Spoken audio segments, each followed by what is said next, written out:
जय हिंद साथियों, स्वागत है आपका self study classes with Sumit Jain YouTube channel और दोस्तों ऐप में। दोस्तों बहुत सारे स्टूडेंट को ऐप डाउनलोड नहीं करते बन रहा है या फिर कर भी लिया है तो कोर्स भी नहीं देख पा रहे हैं। तो मैं आज उनको बता दूं कि ये जो सेल्फ स्टडी क्लासेस इस प्रकार से जब आप प्ले स्टोर से करते हैं तो ये आपका वेल जो है आइकन उसमें लगा हुआ है ना। तो इस प्रकार से सेल्फ स्टडी क्लासेस आपको सर्च करना है और ऐसे आइकन में आपको ऐप मिलने वाला है। ठीक है, तो दोस्तों हम देखें कि प्ले स्टोर में आपको इस प्रकार से दिखेगा ये सेल्फ स्टडी क्लासेस। ठीक है, ये प्ले स्टोर में आपको सेल्फ स्टडी क्लासेस का ऐप दिखने वाला है। ठीक है, ये इमेज उसमें डली है, ये आइकन, ये लोगो उसमें डला है। ठीक है, अब दोस्तों इसको इंस्टॉल करना है, यहां से आप इंस्टॉल करेंगे। ठीक है, अब इंस्टॉल करेंगे तो वहां पर आपको नंबर मांगेगा, जीमेल नंबर मांगेगा, तो आपको ओटीपी आएगा, तो आप रजिस्टर करके आगे बढ़ेंगे। स्वागत है आपका self study classes with Sumit Jain YouTube channel में। दोस्तों आज की हिंदी की कक्षा स्टार्ट हो चुकी है और हिंदी साहित्य में आज हम महत्वपूर्ण प्रश्नों पर चर्चा करने वाले हैं। ठीक है, तो सभी लोग वीडियो को लाइक कर दें और वीडियो को शेयर भी करना है। मोस्ट इंपोर्टेंट प्रश्नों पर चर्चा करेंगे, बहुत ही बढ़िया ये प्रश्न होंगे। ठीक है, चलिए तो स्टार्ट करेंगे। आज हिंदी साहित्य में सभी लोगों को फटाफट उत्तर बताना है और जो भी साथी अभी तक चैनल को सब्सक्राइब नहीं कर पाए हैं वो सब्सक्राइब कर लें। ठीक है, और दोस्तों जो अपना YouTube चैनल है इसको क्या मिल गया है, अब ज्वाइन बटन भी अपन को प्राप्त हो गया है। ठीक है, तो जो भी ज्वाइन करना चाहते हैं वो ज्वाइन कर सकते हैं, चैनल को सपोर्ट कर सकते हैं। ठीक है, हिंदी साहित्य YouTube चैनल आपको सब्सक्राइब करके बेल आइकन को जरूर दबाना है। ठीक है, तो स्टार्ट करेंगे आज का ये वीडियो। आज का जो आपका पहला प्रश्न है दोस्तों कि भारतीय आर्य भाषाओं के विकास के कितने चरण हैं। चरण बताना है, कितने चरण हैं, 2 चरण हैं, 3 चरण हैं, 4 चरण हैं या फिर 5 चरण हैं, ये चरण आपको बताना है। तब आपका राइट आंसर क्या हो जाएगा, भारतीय आर्य भाषाओं के विकास के कितने चरण हैं। अगर आपसे बन रहा है तो उत्तर जरूर बताएं और उत्तर आपका होगा दोस्तों कितने चरण हैं। भारतीय आर्य भाषाओं के जो चरण हैं वो है 3 चरण। कितने हैं, 3, यानी कि आपका बिल्कुल सही आंसर हो जाएगा बी नंबर। बी नंबर जिन्होंने बताया उनका आंसर बिल्कुल सही है। अगला क्वेश्चन देख लो, किस विद्वान ने प्राकृत को मीठी तथा संस्कृत को कठोर कहा है। ये बहुत ही बढ़िया प्रश्न है, कई बार पूछा गया है। किस विद्वान ने प्राकृत को मीठी और संस्कृत को कठोर कहा है, जबकि है ना, तो ये जो संस्कृत को कठोर कहा है, ये संस्कृत को कठोर किसने कहा है, राजशेखर ने कहा है, भरत मुनि ने कहा है, वामन ने कहा है या फिर स्वयंभू ने कहा है। तो किसने कहा है, तो अधिकांश लोगों ने प्रश्न क्रमांक 2 का जो उत्तर बता दिया है कि राजशेखर है ना, राजशेखर साहब हैं, इन्होंने क्या कहा कि प्राकृत को मीठी है और संस्कृत को कठोर है। अब एक चीज बताना दोस्तों, जिसका राज चल रहा है, जिसका राज चल रहा है वो किसी को कुछ भी बता सकता है। बोले हमें तो प्राकृत मीठी लगती है और संस्कृत कठोर कहता है, क्योंकि राज चल रहा है इनका। तो राजशेखर, ठीक है, राजशेखर आपका बिल्कुल सही होगा। अपभ्रंश में राम काव्य के प्रथम कवि कौन है। अपभ्रंश में राम काव्य के प्रथम कवि बताना है कौन है, ये चीज बतानी है। 4 विकल्प आपके सामने है, 4 में से आपको चयन करना है दोस्तों। और मैं आपको बता दूं कि जो यहाँ पर एक विकल्प देवसेन दिया है, ये देवसेन साहब की रचना है कौन सी, श्राप का 4 है ना, श्राप का 4 है। इसका रचना काल क्या है, 933 ईस्वी है। हिंदी का प्रथम ग्रंथ है, हिंदी की प्रथम रचना है श्राप का 4। ठीक है, देवसेन की है। पुष्पदंत को अभिमान मेरु कहा जाता है, आप सभी को पता है पुष्पदंत को क्या कहा जाता है, अभिमान मेरु। इनका एक ग्रंथ है दोस्तों महापुराण, इनका एक ग्रंथ कौन सा है, महापुराण है, जिसमें 63 सलाका पुरुषों की चर्चा की गई है महापुराण में। ठीक है, और रामसिंह की एक रचना है दोस्तों पाहुड़ दोहा, कौन सी है, पाहुड़ दोहा। हमने याद की थी कि राम कहाँ गए थे, पहाड़ गए थे, बन गए थे, तो ये पाहुड़ दोहा किसकी होगी, रामसिंह की होगी। लेकिन राम काव्य के जो प्रथम कवि माने जाते हैं वो कौन माने जाते हैं, स्वयंभू माने जाते हैं। ठीक है, तो आपका उत्तर क्या हो जाएगा, विकल्प नंबर 1 है ना। और मैंने आपको कई बार बताया है कि जो स्वयंभू है दोस्तों, इन स्वयंभू को राम कुमार वर्मा ने हिंदी का प्रथम कवि माना है। ठीक है, ये चीज भी आपको पता होनी चाहिए, राम कुमार वर्मा ने। और राउलवेल इनकी रचना है, राउलवेल रचना है स्वयंभू की।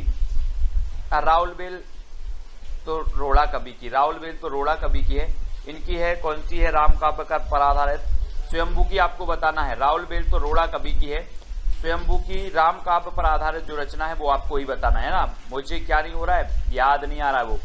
अगला बताना है हिंदी में हिंदी साहित्य का इतिहास सबसे पहले किसने लिखा। हिंदी में हिंदी साहित्य का इतिहास बताना है, जल्दी बताओ। हिंदी में हिंदी साहित्य, अब यहाँ पर कंफ्यूज नहीं होना, बहुत सारे लोग कंफ्यूज होकर गलत क्वेश्चन कर देते हैं। क्या करते हैं, हिंदी में हिंदी साहित्य आप बोल देते हो कि हिंदी साहित्य का सबसे पहले इतिहास किसने लिखा, तो आप लगा देते हो गारसादा तासी। लेकिन बात यहाँ पर होती है दोस्तों, हिंदी में हिंदी साहित्य का, हिंदी भाषा में हिंदी साहित्य का इतिहास सबसे पहले लिखा है शिवसेन सेंगर ने। गारसादा तासी ये फ्रेंच विद्वान थे, तो इन्होंने फ्रेंच भाषा में लिखा है। हाँ, पयुम चरियू, वेरी गुड प्रदीप जी, पयुम चरियू रचना है इनकी राम काव्य पर आधारित स्वयंभू जी की, वेरी गुड पयुम चरियू, ठीक है। और हिंदी साहित्य का इतिहास सबसे पहले हिंदी में लिखा शिवसेन सेंगर ने, सबसे पहले हिंदी साहित्य का इतिहास लिखा गारसादा तासी ने, सबसे पहले हिंदी साहित्य में काल विभाजन का प्रयोग किया गया तो the modern vernacular literature of Hindustan, जो कि ग्रियर्सन की कृति है। और रामचंद्र शुक्ल की अगर बात करें तो इनका हिंदी साहित्य का इतिहास एक बृहद ग्रंथ है, जो कि हिंदी शब्द सागर की भूमिका में 1929 में प्रकाशित हुआ था, रामचंद्र शुक्ल जी का, ठीक है। तो ये फैक्ट आपको क्लियर होते जाएं। हिंदी साहित्य का आधा इतिहास किसने लिखा, मैंने कई बार आपको याद करवाया है दोस्तों। कैसे याद करवाया कि आधा जो है, आधा सुमन, आधा कुसुम, आधा फूल किसी को नहीं दिया जाता है ना, किसी को नहीं दिया जाता ना।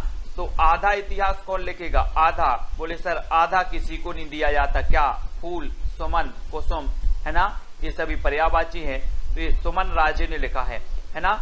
और दोस्तों हिंदी साहित्य का दूसरा इतिहास किसने लिख दिया, बच्चन सिंह ने लिख दिया। मैंने आपको याद करवाया था, बोले हिंदी साहित्य का दूसरा इतिहास लिखो, तो बोले दूसरा इतिहास कैसे लिखें, ये बच्चन का काम थोड़ी है, ये बच्चन का काम नहीं है, बच्चों का काम नहीं है दूसरा इतिहास लिखना। और रामचंद्र शुक्ल का तो पता ही है, राम कुमार वर्मा ने हिंदी साहित्य का आलोचनात्मक इतिहास लिखा, ठीक है। और सुमन राजे ने हिंदी साहित्य का आधा इतिहास लिखा, तो ये चीज भी आपको क्लियर हो गई। अगला आपको बताना दोस्तों, रीतिकाल को अंधकार काल किसने कह दिया, अंधकार काल। मिश्र बंधुओं ने क्या कहा है, त्रिलोचन ने क्या कहा है, मिश्र बंधुओं ने आपको पता है इन्होंने क्या कह दिया, अलंकृत काल, है ना, क्या कह दिया, मिश्र बंधुओं ने क्या कह दिया, त्रिलोचन ने। तो आपको बताना है दोस्तों, अंधकार काल जो कहा है वो किसने कहा है,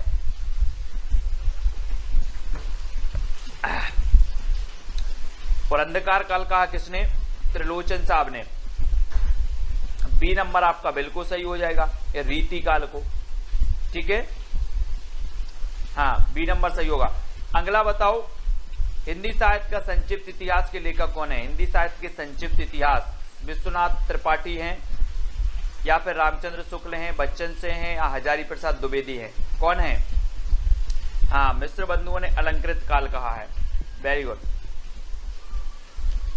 और संक्षिप्त, आप लोग संक्षिप्त के चक्कर में पड़े रहते हो कि बोले सर हिंदी साहित्य संक्षिप्त में पढ़ा दो, जो विश्व के लोग विश्व भर में क्या है संक्षिप्त पर पढ़े रहते हो, यार विस्तृत कौन पढ़े, संक्षिप्त पढ़ लो, संक्षिप्त, है ना। तो विश्वनाथ त्रिपाठी संक्षिप्त इतिहास लिखा है इन्होंने हिंदी साहित्य का।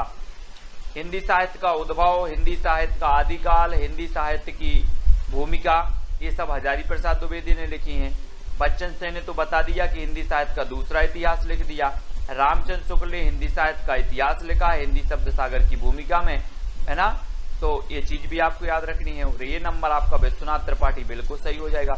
हिंदी की पहली कहानी लेखिका का नाम क्या है दोस्तों, हिंदी की पहली कहानी लेखिका का नाम बताना है। बंग महिला है, चित्रा मुदगल हैं, जानकी देवी बजाज हैं या फिर कौशल्या बैसंत्री हैं। हमने एक रचना, एक आपकी आत्मकथा याद करवाई थी, दोहरा अभिशाप। दोहरा अभिशाप किसको मिला, कौशल्या को मिला दोहरा अभिशाप, कौशल्या बैसंत्री, है ना। और जानकी देवी बजाज ने क्या की, अपनी गाड़ी, अपनी जीवन यात्रा, है ना, मेरी जीवन यात्रा, जो है बजाज गाड़ी से स्टार्ट की थी जानकी देवी बजाज ने। और पहली कहानी लेखिका मानी जाती है बंग महिला। बंग महिला यानी कि राजा बाला घोष, है ना। ये नंबर आपका बिल्कुल सही हो जाएगा। इनका उपनाम है बंग महिला, तो ये नंबर बिल्कुल सही है। अगला बताना है प्रेमचंद के किस उपन्यास का पात्र सूरदास है। प्रेमचंद का उस उपन्यास का पात्र बताना, ये क्वेश्चन पूछा भी गया है। प्रश्न क्रमांक 9 रंग भूमि का है, निर्मला का है, कर्म भूमि का है या फिर सेवा सदन का है। किसका पात्र है सूरदास। और सूरदास की जब भी बात आती है तो हम सूरदास जी के बारे में पढ़ते हैं दोस्तों कि सूरदास जी वात्सल्य के चतेरे कवि कहा जाते हैं। सूर सागर, सूर सारावली, सूर साहित्य लहरी, है ना, इनकी रचनाएं हैं। सूरदास सूरदास के गुरु का नाम था वल्लभाचार्य, और वल्लभाचार्य के शिष्यों में अष्टछाप में सबसे श्रेष्ठ माने जाते हैं तो सूरदास माने जाते हैं, है ना। और इनके जो सूरदास जी हैं वो रंगभूमि के पात्र हैं सूरदास जी, ठीक है। सूरदास हैं रंगभूमि उपन्यास के पात्र हैं। रंगभूमि, निर्मला, कर्मभूमि, सेवा सदन, है ना, ये सभी जो हैं वो किसके हैं दोस्तों, ये सभी प्रेमचंद जी के हैं। और एक उपन्यास आपको हमेशा याद रहता है कि अधूरा रह गया मंगलसूत्र, प्रेमचंद जी का मंगलसूत्र अधूरा रह गया, ठीक है। बहुत सारे लोगों के रह जाते हैं दोस्तों मंगलसूत्र अधूरे, जो प्रेम करते हैं, है ना। ऐसे ही प्रेमचंद जी का भी मंगलसूत्र अधूरा रह गया। कौन सी रचना अवधि में नहीं है, कौन सी रचना अवधि में नहीं है। रामचरितमानस नहीं है, है ना। और बैराग संदीपनी, विनय पत्रिका या फिर पद्मावती, जसवंत जी, हाँ, बाल विकास की कक्षा अभी बंद हो गई है ना। कौन सी रचना अवधि में नहीं है, अवधि में नहीं है बतानी है। तो अवधि में कौन सी नहीं है दोस्तों, अवधि भाषा में। हमने आपको अवधि भाषा में जितनी रचनाएं हैं वो आपको बताई थी कि जहां पर राम आए वो अवधि भाषा में है ना। और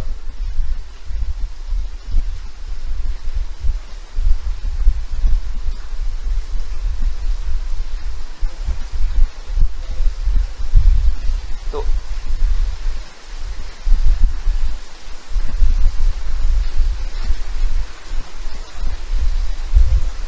दोस्तों यहां पर जो गड़बड़ हो गया है कुछ, है ना। क्या गड़बड़ हो गया, रामचरितमानस भी आपकी अवधि में है, पद्मावत भी आपकी अवधि में है, ठीक है। लेकिन आपकी जो विनय पत्रिका और बैराग संदीपनी जो है ना, ये जो सी नंबर है और जो बी नंबर है ये तो ब्रज भाषा में है ना। तो विनय पत्रिका यहाँ पर हालांकि उत्तर दिया है सी नंबर विनय पत्रिका, ठीक है। तो विनय पत्रिका ब्रज में है, विनय, है ना। मंगल और राम आए, तो बैराग संदीपनी भी आपकी ब्रज भाषा में है ना, ब्रज में है। तो बी और सी ये दोनों ही आपके सही होंगे। ये अवधि में नहीं है, पद्मावत अवधि में है, रामचरितमानस भी अवधि में है, ठीक है। अगला बताना है आपको, सिद्धों ने किस भाषा शैली में रचनाएं की हैं। सिद्धों में संधा या फिर संध्या, संध या फिर, हाँ हमारे पीछे क्वेश्चन दिखाई नहीं देते, संध्या। तो बताना है किस भाषा शैली में रचनाएं लिखी हैं सिद्धों ने। विनय पत्रिका भी ब्रज में है, हाँ। तो प्रश्न क्रमांक 11 का उत्तर बताना है और 11 का आपका बिल्कुल सही आंसर क्या हो जाएगा, 11 का। इन्होंने दोस्तों संधा भाषा, यहाँ पर संधि भी नहीं है, संध्या भी नहीं है, संधा भी नहीं है, संधा सही होगा, संधा भाषा शैली में इन्होंने रचनाएं की हैं। किसने, सिद्धों ने, है ना। तो याद रख लेना, सिद्धों की संख्या कितनी बताई है, 84 बताई है ना। सरायपा क्या है, इसके प्रमुख है। सरायपा की एक रचना कौन सी है, दोहा कोश इनकी रचना है सरायपा जी की। और सरायपा को राहुल जी ने, यानी कि राहुल सांकृत्यायन ने हिंदी का प्रथम कवि माना है ना। तो ये चीज भी याद रखनी है। सिद्धों में डॉक्टर रामकुमार वर्मा ने संधि काल का समय क्या माना है। जी हाँ दोस्तों, बढ़िया ही प्रश्न है। रामकुमार वर्मा के बारे में मैं आपको हमेशा बताता हूं कि रामकुमार वर्मा ने हिंदी साहित्य का आलोचनात्मक इतिहास लिखा। वो भी कैसा लिखा, अधूरा लिखा, है ना। हिंदी साहित्य का जो आलोचनात्मक इतिहास है ये अधूरा है दोस्तों, इसमें केवल भक्ति काल तक ही वर्णन मिलता है आलोचनात्मक इतिहास में, है ना। लेकिन जो राम कुमार वर्मा है इन्होंने संधि काल का जो समय माना वो क्या मान लिया, संधि काल का। प्रश्न क्रमांक 12 का आंसर बताना है दोस्तों, और आपका बिल्कुल सही आंसर होगा 750 से 1000 का जो काल है इन्होंने संधि काल माना, और संधि काल के बाद इन्होंने चारण काल माना, चारण, है ना, चारण काल। तो आपको याद रख लेना है हिंदी साहित्य के आदि काल को चारण काल किसने कहा है, ऐसा क्वेश्चन आता है तो चारण काल अपने ग्रियर्सन साहब ने भी कहा है और इन्हीं राम कुमार वर्मा जी ने भी कहा है। 750 से 1000 का काल इन्होंने संधि काल माना है राम कुमार वर्मा जी ने, ठीक है। तो ये नंबर आपका बिल्कुल सही हो जाएगा, ठीक है। अगला क्वेश्चन देख लो, हिंदी साहित्य के प्रारंभिक काल को जय काल किसने कहा, जय, है ना, जय काल बताना है किसने कहा, रमाशंकर शुक्ल रसाल ने, महावीर प्रसाद द्विवेदी ने, मोहन अवस्थी ने या ग्रियर्सन ने। तो जय काल बताना है दोस्तों, किसने कहा ये जय काल। यहां पर अगर हम बात करें कि महावीर प्रसाद द्विवेदी ने तो बीज वपन काल कह दिया, है ना। रमाशंकर शुक्ल रसाल ने तो दोस्तों क्या कह दिया, रमाशंकर शुक्ल रसाल ने क्या कह दिया, क्या कह दिया, है ना, राम और शंकर की क्या हो, जय हो, जय हो, है ना। और यहाँ ये चीज याद रखनी है, जय काल, जय किसकी हो, राम की और शंकर की। तो आपका जय काल किसने कहा, रमाशंकर शुक्ल रसाल ने। मोहन अवस्थी, और अवस्थी से अवस्था हो जाएगा दोस्तों, अवस्थी से अवस्था। और जब आपकी अवस्था, जितने लोग देख रहे हैं सभी की अवस्था अगर बुढ़ापे की आ जाए तो लाठी का आधार ले लेना। इस प्रकार से जो लाठी होती ना, लाठी का आधार ले लेना। तो आधार काल कहा मोहन अवस्थी ने, है ना। बोले सर अवस्था हो गई है मेरी, अब मैं लाठी के आधार पर चलता हूं, आधार, तो अवस्था हो गई तो आधार लेना है, ठीक है। तो आधार काल इन्होंने कहा है मोहन अवस्थी जी ने, याद रखना है।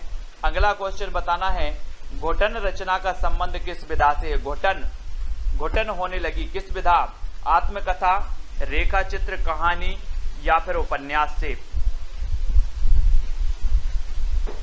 तो आत्मकथा भी आपने पढ़ी है, हिंदी की प्रथम आत्मकथा हम पढ़ते अर्धकथानक, अर्धकथानक बनारसी दास जैन की, ठीक है।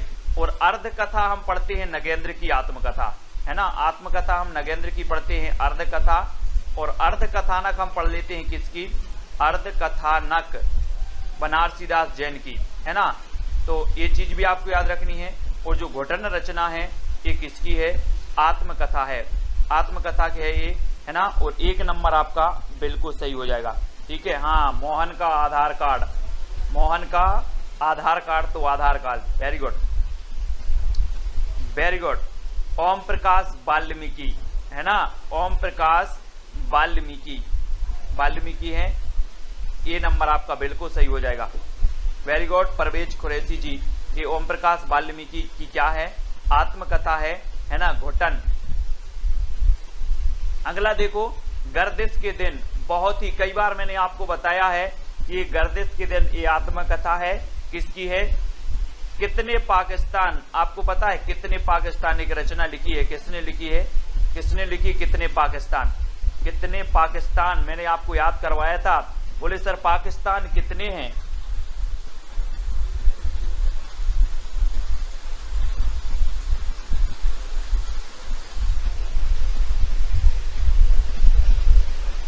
जल्दी बताना है आपको।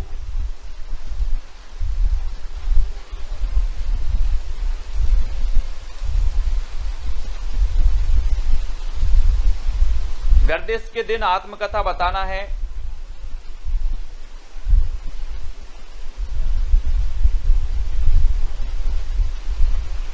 दोस्तों ये जो घोटन है, ये घोटन, वेरी गुड, अपने कुरैशी जी ने बहुत बढ़िया यहाँ पर सही बताया है कि जो घोटन है, ये घोटन जो रचना है, घोटन ये है दोस्तों आपके कौन की, बहुत बढ़िया तरीके से बताया है अपने कुरैशी जी ने, बहुत बढ़िया, धन्यवाद, है ना। घोटन जो रचना है ये रमाशंकर आर्य की है, यहाँ पर याद रख लेना। आत्मकथा है ये किसकी है, रमाशंकर आर्य, है ना, ये रमाशंकर आर्य की है, घोटन, है ना, इसको याद रखेंगे। और जो हमने बताई थी कि जो घोटन वाल्मीकि है, जूठन, है ना, जूठन वाल्मीकि साहब की है, जूठन जो है, जूठन वाल्मीकि आत्मकथा है, और ये घोटन जो आत्मकथा है रमाशंकर आर्य की है, ठीक है, ये चीज याद रखनी, रमाशंकर आर्य की, है ना, हाँ, वेरी गुड, तो इसको याद रखेंगे। और गर्दिश के दिन ये कमलेश्वर जी की है, कमलेश्वर जी, बनारसी दास जी की अर्ध कथानक है ना, और जानकी देवी बजाज की मेरी जीवन यात्रा और मेरी जीवन यात्रा, इन दोनों की ही है, ठीक है, हाँ, ठीक है, तो इनको याद रखेंगे। जानकी देवी बजाज की मेरी जीवन यात्रा और राहुल सांकृत्यायन की भी मेरी जीवन यात्रा, इन दोनों की भी याद रखेंगे, ठीक है, बहुत बढ़िया। अगला देखो, पुष्टि मार्ग के प्रवर्तक माने जाते हैं तो कौन माने जाते हैं, वल्लभाचार्य, रामानंद, विट्ठलनाथ और रामानुज, ये जल्दी से बताना है दोस्तों। पुष्टि मार्ग के प्रवर्तक माने जाते हैं तो कौन माने जाते हैं, कोई बात नहीं, देखो जब कोई क्वेश्चन गलत होता है और जब क्वेश्चन को आप गलत से सही करते हो तो वो चीज आप कभी नहीं भूल सकते। जो क्वेश्चन आपका गलत हुआ है और गलत को आप सही करते हो वो क्वेश्चन आपके माइंड में बैठ जाता है, अब आप कभी नहीं भूलोगे। घोटन किसकी है, रमाशंकर आर्य की, जूठन किसकी है, ओम प्रकाश वाल्मीकि की, है ना, तो होना चाहिए, गलत भी होना चाहिए, ठीक है,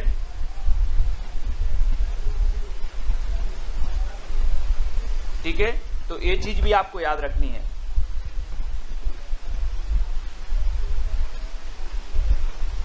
फिर अगला क्वेश्चन आपको बताना, पुष्टि मार्ग के जो प्रवर्तक हैं वो कौन है, पुष्टि मार्ग के प्रवर्तक दोस्तों,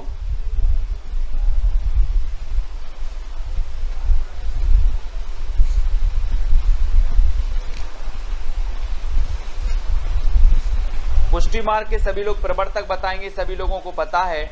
और पुष्टि मार्ग के जो प्रवर्तक माने जाते हैं वो कौन माने जाते हैं, वल्लभाचार्य, है ना, वल्लभाचार्य, यानी कि आपका जो वल्लभाचार्य जी हैं ये नंबर आपका बिल्कुल सही हो जाएगा। पुष्टि मार्ग के प्रवर्तक हैं वल्लभाचार्य, ये नंबर, ठीक है,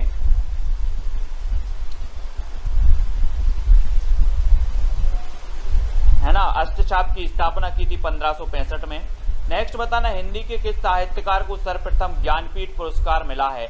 मैंने ज्ञानपीठ पुरस्कार से संबंधित जो रचनाएं हैं वो सारी करवाई हैं, ज्ञानपीठ पुरस्कार से संबंधित, है ना,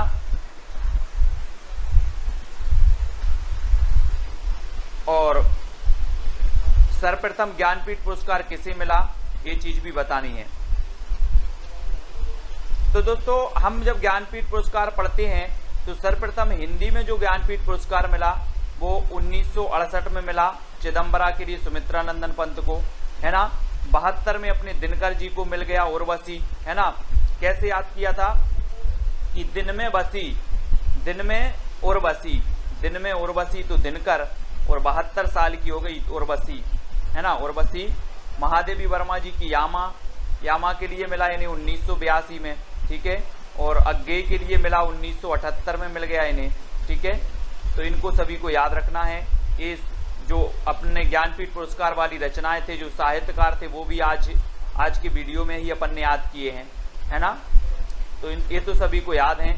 शब्दार्थ शरीरम तावत्य काव्यम, ये परिभाषा किसने दी है, शब्दार्थ शरीरम तावत्य काव्यम, है ना, चिड़िया ने चीऊ किया, हाँ, चीऊ किया, तो भामह, बामन, मम्मट, आनंदवर्धन, तो शब्दार्थ शरीरम तावत्य काव्यम, ये जो परिभाषा दी है वो किसने दी है, और आपका बिल्कुल सही आंसर होगा। मैं आपको बता दूं दोस्तों, रीति संप्रदाय के प्रवर्तक कौन माने जाते हैं, बामन। ध्वनि संप्रदाय के जो प्रवर्तक माने जाते हैं वो आनंदवर्धन माने जाते हैं, और भामह माने जाते हैं अलंकार संप्रदाय के प्रवर्तक, ठीक है। और शब्दार्थ शरीरम तावत्य काव्यम, शब्दार्थ शरीरम तावत्य काव्यम आनंदवर्धन, है ना।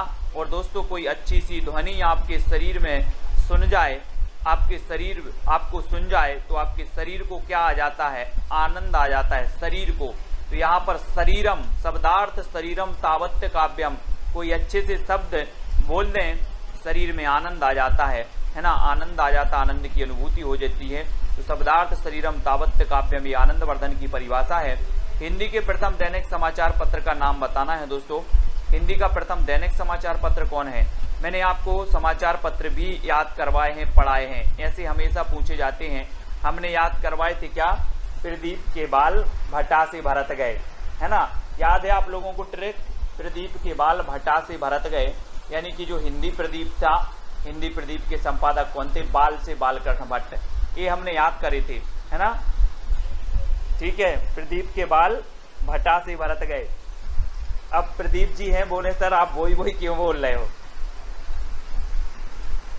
हाँ, वेरी गुड। तो ये दैनिक समाचार पत्र यहाँ पर पूछा गया, तो ये समाचार सुधावर्षण है। ठीक है, 1854 में श्याम सुंदर सेन इसके संपादक थे। और दोस्तों प्रथम समाचार पत्र माना जाता है उदंत मार्तंड, और ये उदंत मार्तंड क्या था? ये साप्ताहिक समाचार पत्र था, है ना।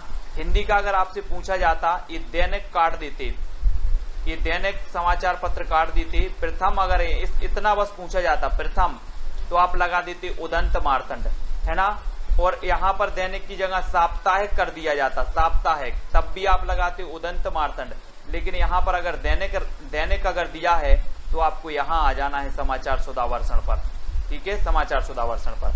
और दोस्तों ये बंगदूत पत्रिका 1829 में प्रकाशित हुई थी राजा राम मोहन राय द्वारा, बंगदूत पत्रिका 1829 में, और ये 1826 में उदंत मार्तंड, है ना, ये 1854 में हुआ था।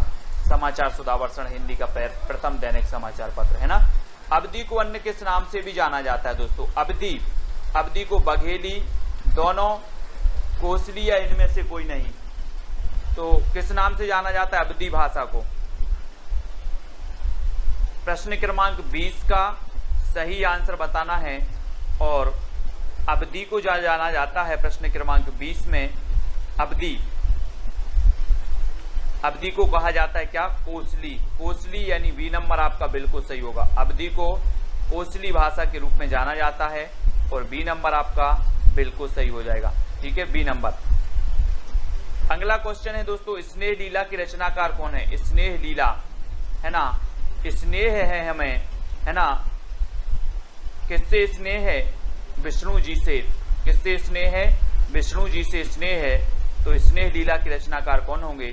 विष्णुदास होंगे, है ना, विष्णुदास, विष्णुदास, विष्णुदास। तो विष्णुदास यानी सी नंबर स्नेह लीला के रचनाकार विष्णुदास जी हो जाएंगे। आदिकालीन साहित्य का प्रमुख रस कौन सा था? 22। शांत था, श्रृंगार था, वीर था, या फिर हास्य था?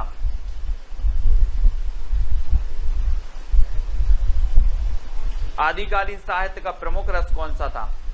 दोस्तों आपने पता है कि रामचंद्र शुक्ल ने 12 रचनाओं के आधार पर इस आदिकाल का नाम रख दिया वीर गाथा काल, है ना, वीर गाथा काल रख दिया। 12 रचनाओं को प्रामाणिकता का आधार माना, और वीर रस का जो इसमें प्रधान था, और आश्रय कवि हुआ करते थे, मतलब जो है विभिन्न प्रकार के जो आश्रित राजाओं के आश्रित थे, उनकी यशोगान का वर्णन करते थे।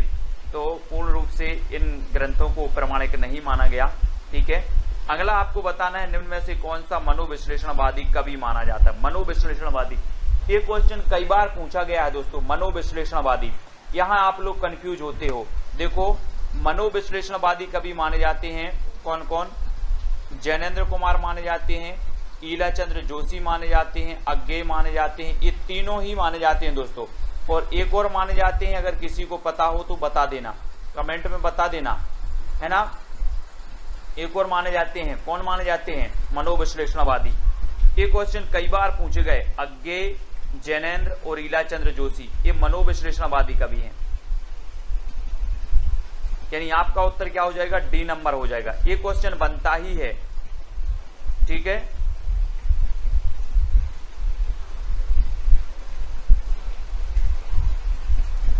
डॉक्टर देवराज, है ना, डॉक्टर देवराज जो हैं वो भी माने जाते हैं, डॉक्टर देवराज।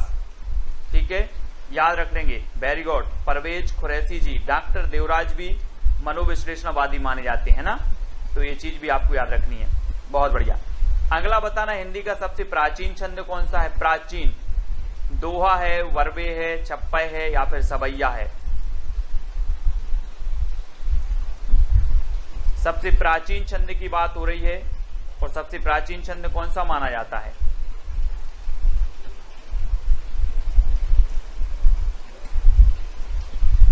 तब आपका बिल्कुल सही आंसर होगा दोस्तों कि छंद माना जाता है प्राचीन दोहा।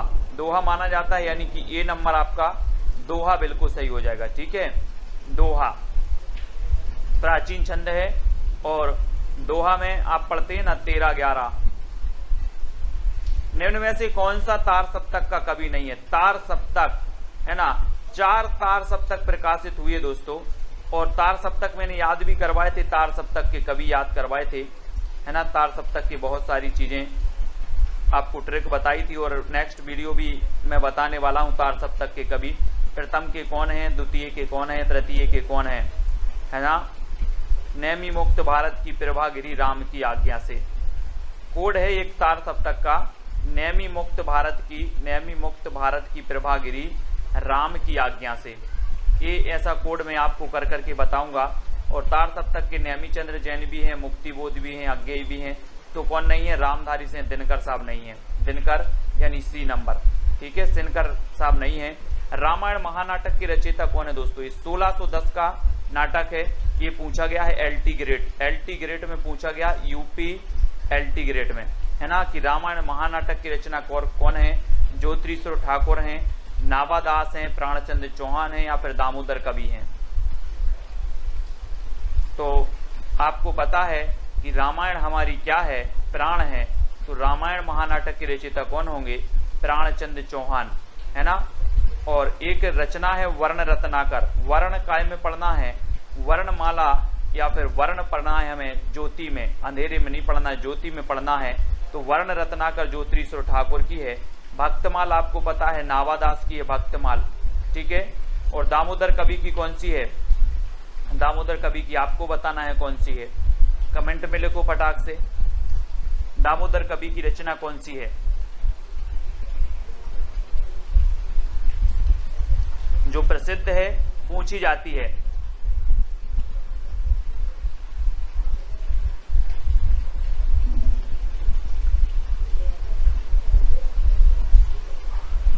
जल्दी से बताओ कौन सी है दामोदर कवि की रचना, कमेंट में आपको लिख देना है। और अगले प्रश्न की ओर बढ़ जाते हैं। अगला है दोस्तों, कबीर की भाषा को सादुक्कड़ी किसने कहा है? सादुक्कड़ी, हाँ वेरी गुड परवेश जी। उक्ति व्यक्ति प्रकरण, है ना, उक्ति व्यक्ति प्रकरण। उक्ति व्यक्ति प्रकरण किसकी है? दामोदर, पंडित दामोदर शर्मा की है। ठीक है, वेरी गुड। उक्ति व्यक्ति प्रकरण है ना, एस जी राकेश जी। अब सादुक्कड़ी, कबीर की भाषा को सादुक्कड़ी किसने कहा? सादुक्कड़ी, सादुक्कड़ी बताना है। एक दोस्तों आपने पढ़ा था पंचमेल खिचड़ी, पंचमेल खिचड़ी। बोले दोस्तों जब पंचमेल खिचड़ी बनेगी तो पंचमेल खिचड़ी विभिन्न प्रकार के मेल किया जाएगा तो ये कैसी होगी? सुंदर होगी। कैसी होगी? सुंदर होगी। तो श्याम सुंदर ने कहा था, क्या कहा था? पंचमेल खिचड़ी कहा था। लेकिन सादुक्कड़ी किसने कहा था? तो सादुक्कड़ी कहा था किसने? शुक्ल जी ने, है ना, शुक्ल जी ने। और हजारी प्रसाद द्विवेदी ने क्या कहा था? वाणी का डिक्टेटर, कबीर को वाणी का डिक्टेटर कहा द्विवेदी जी ने, है ना। रामचंद्र शुक्ल जी ने सादुक्कड़ी कहा, पंचमेल खिचड़ी कहा श्याम सुंदर ने। ठीक है, श्याम सुंदर। तो कबीर की भाषा को फिर पूछ लिया गया पंचमेल खिचड़ी। तो पंचमेल खिचड़ी कैसी होगी? कैसी होगी पंचमेल खिचड़ी? सुंदर होगी, सुंदर, है ना। बोले सर बहुत सुंदर खिचड़ी थी पंचमेल खिचड़ी, है ना। तो श्याम सुंदर दास, बाबू श्याम सुंदर दास ने कह दिया कि ये जो कबीर दास की भाषा है ये तो पंचमेल खिचड़ी है, पंचमेल खिचड़ी। ठीक है, कौन द्विवेदी युग का कवि नहीं है दोस्तों? द्विवेदी युग का कवि कौन नहीं है? वियोगी हरि नहीं है, मैत्रीशरण गुप्त नहीं है, अंबिका दत्त व्यास हैं या रामनरेश त्रिपाठी नहीं है, बताना है। द्विवेदी युग के आपको पता है कि जो द्विवेदी युग है दोस्तों ये महावीर प्रसाद द्विवेदी जी के नाम पर इस युग का नाम पड़ गया द्विवेदी युग, है ना। और जब महावीर प्रसाद द्विवेदी की बात आती है तो ये 1903 में बन गए सरस्वती पत्रिका के संपादक, है ना। और 1920 तक जमे रहे सरस्वती पत्रिका में, है ना। और सरस्वती पत्रिका की जब बात आती है तो सरस्वती पत्रिका दोस्तों 1900 में जो है ये प्रकाशित हुई थी। और श्याम सुंदर जो थे वो क्या थे, इसके प्रथम संपादक थे। और दोस्तों इसके जो संपादक और संस्थापक में बहुत कम कंफ्यूज हो जाता है सभी लोग में। और चिंतामणि जो घोष थे वो सरस्वती पत्रिका के क्या थे, संस्थापक थे। प्रथम संपादक थे श्याम सुंदर और 1900 में ये प्रकाशित हुई थी, है ना। तो याद रख लेना है। और द्विवेदी युग का कवि कौन नहीं है, तो कौन नहीं है, अंबिका दत्त व्यास। ठीक है, ये अंबिका दत्त व्यास कौन से युग के हैं, ये भारतेंदु युग के हैं, भारतेंदु युग के हैं, है ना। वियोगी हरि हैं, मैथिशरण गुप्त भी हैं, रामनरेश त्रिपाठी भी हैं। ठीक है, तो इनको अपन याद रखेंगे। अगला बताना, अयोध्या से उपाध्याय हरिओद की प्रथम रचना कौन सी है दोस्तों। प्रथम रचना बताना है, कृष्ण शतक है, रस कलश है, प्रिय प्रवास है या वैदेही वनवास है। तो 30 का आंसर ये कई बार पूछा गया है ना। और अयोध्या से उपाध्याय हरिओद की जब बात आती है दोस्तों तो इनके बारे में हम पढ़ते हैं कि ठेठ हिंदी का ठाठ, अयोध्या से उपाध्याय हरिओद की कई बार पूछी गई है। ठेठ हिंदी का ठाठ, ठेठ हिंदी का ठाठ, ये रचना कई बार पूछी गई। और प्रिय प्रवास तो आपको पता है कि जो प्रिय प्रवास है हिंदी खड़ी बोली का जो है प्रथम महाकाव्य माना जाता है प्रिय प्रवास। ठीक है, और अयोध्या से उपाध्याय हरिओद की ठेठ हिंदी का ठाठ बिल्कुल सही है। और इनकी जो प्रथम रचना मानी जाती है दोस्तों वो मानी जाती है कौन सी, कृष्ण शतक, है ना। कृष्ण शतक, यानी कि आपका जो उत्तर है वो क्या हो जाएगा, 1 नंबर बिल्कुल सही होगा। आनंद अरुणोदय बताना है। 4 विकल्प आपको दिए जाते हैं। सबसे पहला विकल्प आपका है जगमोहन सिंह की है, दूसरा भारतेंदु, तीसरा प्रेमघन और चौथा राधा कृष्ण दास की। तो किसकी रचना है दोस्तों आनंद अरुणोदय, ये हमें बताना है। और जो भी साथी सब्सक्राइब नहीं किए हैं वो सब्सक्राइब जरूर कर लेना। ठीक है, सभी लोग सब्सक्राइब कर लेना जितने भी साथी ने नहीं किया है। और जिन साथियों को क्या नहीं पहुंचती है, इन्फॉर्मेशन नहीं पहुंचती है, वो बेल आइकन को जरूर दबाएंगे। ठीक है, बेल आइकन को आपको जरूर दबाना है और ऑल पर क्लिक करना है बेल आइकन को दबाकर। और आज का जो पहला प्रश्न है कि दोस्तों अगर कोई प्रेम से बोल दे, प्रेम से अगर 2 शब्द बोल दे तो आपको क्या आ जाता है, बोले आनंद आ गया सब, है ना। आनंद आ गया तो प्रेम घन, है ना, प्रेम घन। और प्रेम की अगर घन छा जाए तो आनंद आ जाता है ना। तो इसलिए सी नंबर आपका बिल्कुल सही हो जाएगा, सी नंबर, आनंद प्रेम घन। अब दोस्तों यहाँ पर राधा कृष्ण दास, भारतेंदु, जगमोहन सिंह, प्रेमघन, ये सभी भारतेंदु युग के कवि हैं, है ना। और अगला क्वेश्चन आपको बताना, भारतेंदु की कविता की सबसे बड़ी विशेषता क्या है। ब्रज और खड़ी बोली दोनों में काव्य रचना, प्राचीन और नवीन का समन्वय, या फिर प्राचीन व्यंग द्वारा अंग्रेजी शासन की निंदा, या फिर सांप्रदायिक कट्टरता का अभाव। तो भारतेंदु की कविता की सबसे बड़ी जो विशेषता है वो विशेषता क्या है। भारतेंदु जी के बारे में जब तक मैं आपको बता दूं कि इनका जन्म हुआ था 1850 में और 1885 में इनकी मृत्यु हो गई। ठीक है, किसकी, भारतेंदु जी की। भारतेंदु युग का नाम इन्हीं के नाम पर रखा गया, भारतेंदु युग। और इनका एक जो दोस्तों भारतेंदु मंडल था, भारतेंदु मंडल। और एक क्वेश्चन ऐसा भी पूछा जाता है कि भारतेंदु युग के सबसे वरिष्ठ जो कवि माने जाते हैं वो कौन माने जाते हैं, तो बालकृष्ण भट्ट सबसे वरिष्ठ माने जाते हैं, जिनका जन्म हुआ था 1844 में।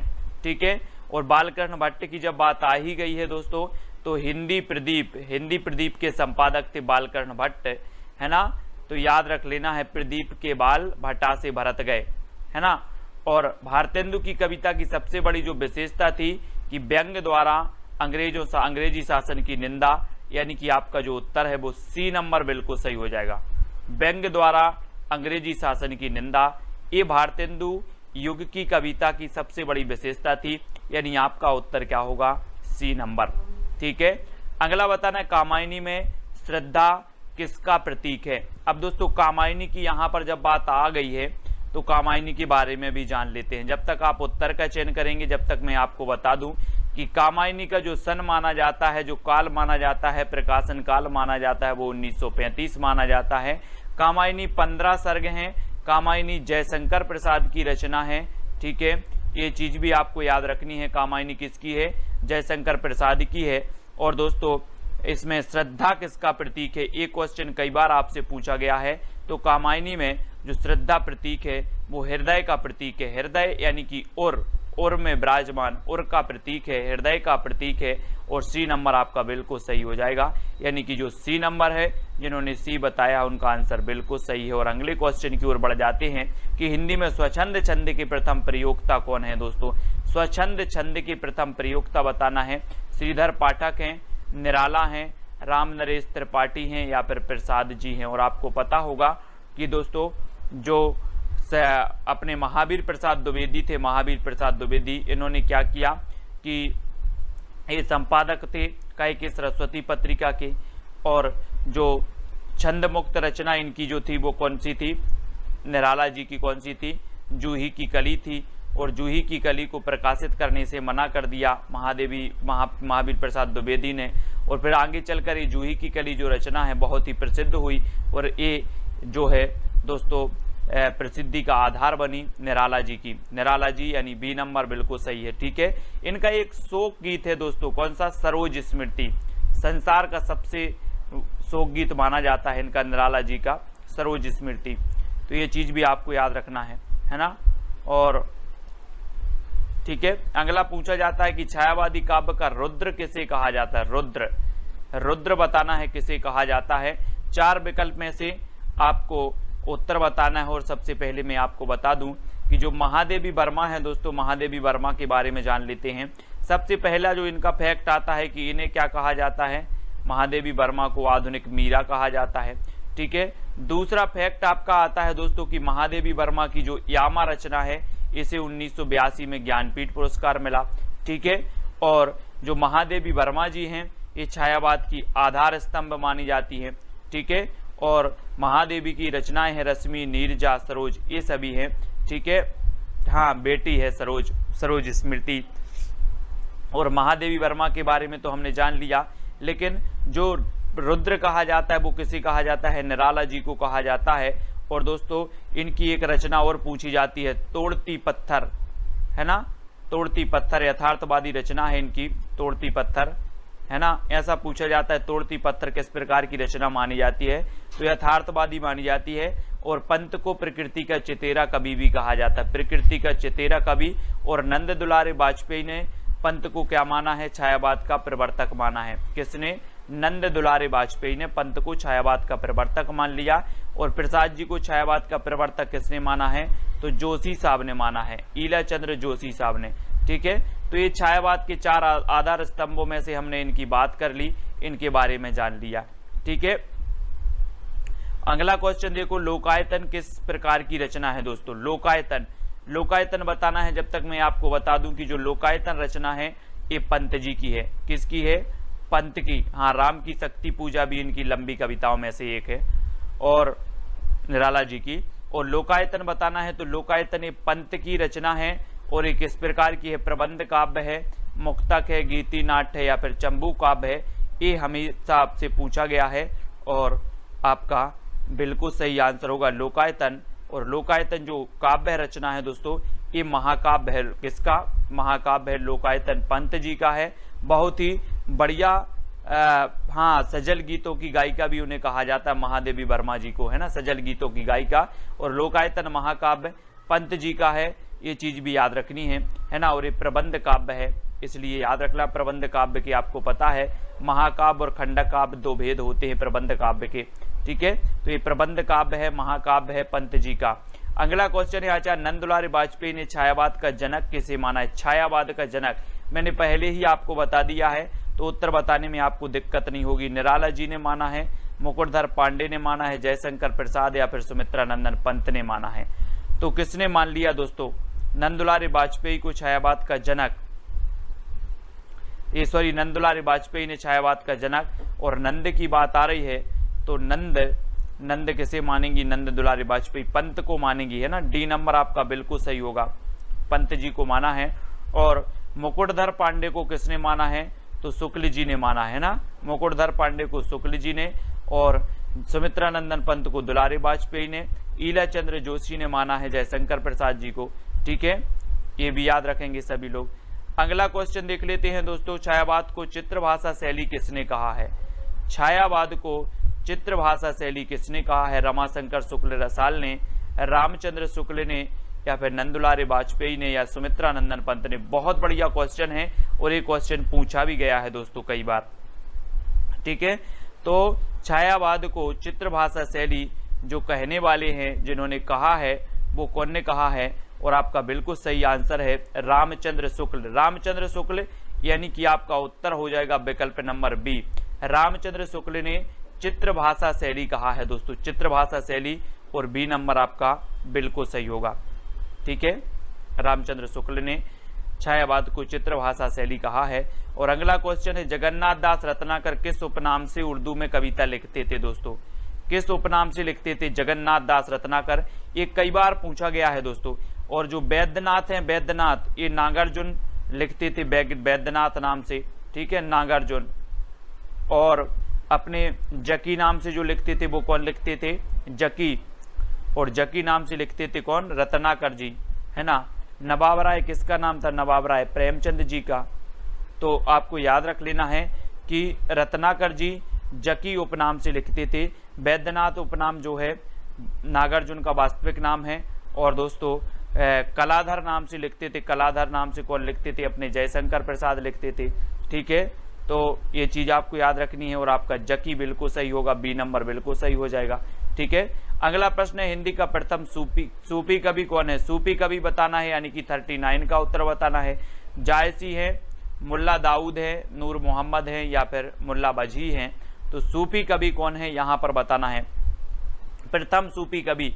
और प्रथम सूफी कवि में जब हम बात करते हैं कि प्रथम जो सूफी कवि हैं वो कौन है, और जायसी का एक प्रथम ग्रंथ है दोस्तों, कौन सा? पद्मावत। पद्मावत है। और ये दोस्तों आपको पता है प्रथम प्रमाणिक महाकाव्य माना जाता है पद्मावत। इस अवधी भाषा में लिखा हुआ है, मलिक मोहम्मद जायसी जी का है, ठीक है। ये चीज भी याद रखनी है। और सूफी कवि कौन है? तो सूफी कवि हैं प्रथम मुल्ला दाऊद है। मुल्ला दाऊद यानी कि मुल्ला दाऊद की जो रचना है वो कौन सी है? चंदायन है, चंदायन, ठीक है। मुल्ला दाऊद की रचना चंदायन है और प्रथम सूफी कवि माने जाते हैं मुल्ला दाऊद। तो बी नंबर आपका बिल्कुल सही हो जाएगा। नेक्स्ट बताना है, श्री गुरु ग्रंथ साहिब का संकलन किसने किया? गुरु ग्रंथ साहिब, ये बताना है दोस्तों, सिखों का एक बहुत ही बृहद ग्रंथ है गुरु ग्रंथ साहिब, और इसका संकलन किसने किया ये चीज बतानी है। और आपको पता है दोस्तों कि जो सिखों के प्रथम गुरु थे वो कौन थे? गुरु नानक देव थे। और 10वें गुरु जी जो थे वो कौन थे? गुरु गोविंद सिंह थे, ठीक है। लेकिन जो गुरु ग्रंथ साहिब का संकलन किया था वो किसने किया था? तो वो किया था अर्जुन देव ने। अर्जुन देव यानी कि बी नंबर आपका बिल्कुल सही हो जाएगा, बी नंबर, ठीक है। गुरु अर्जुन देव ने जो है संकलन किया था काय का? गुरु ग्रंथ साहिब का, यानी बी नंबर बिल्कुल सही होगा। लखनऊ में प्रगतिशील लेखक संघ के अधिवेशन की अध्यक्षता किसने की थी दोस्तों? ये चीज आपको बतानी है, बहुत ही बढ़िया प्रश्न है और लखनऊ में बतानी है। तब आपका प्रगतिशील लेखक संघ की स्थापना कब हुई थी ये चीज भी आपको बतानी है। प्रगतिशील लेखक संघ की स्थापना कब हुई थी ये जल्दी से बताना है भारत में। और प्रगतिशील लेखक संघ की अध्यक्षता किसने की थी लखनऊ में, ये चीज भी बतानी है। तो मैं आपको बता दूं कि जो लखनऊ में प्रगतिशील लेखक संघ की स्थापना अध्यक्षता की थी वो प्रेमचंद जी ने की थी, यानी बी नंबर आपका बिल्कुल सही होगा। और ये स्थापना कब हुई थी दोस्तों प्रगतिशील लेखक संघ की? तो जल्दी से आप उत्तर बताएंगे कमेंट में। और अगले क्वेश्चन की ओर बढ़ जाते हैं कि खरोष्ठी लिपि की उत्पत्ति किससे हुई है? चित्रलिपि से हुई, सामी से हुई, ब्राह्मी या फिर अरमेई की लिपि से हुई है? तो किस लिपि से हुई है? हाँ वेरी गुड, 1936 आपका बिल्कुल सही है। अब आपको खरोष्ठी लिपि की उत्पत्ति बतानी है, किससे हुई है खरोष्ठी लिपि की उत्पत्ति?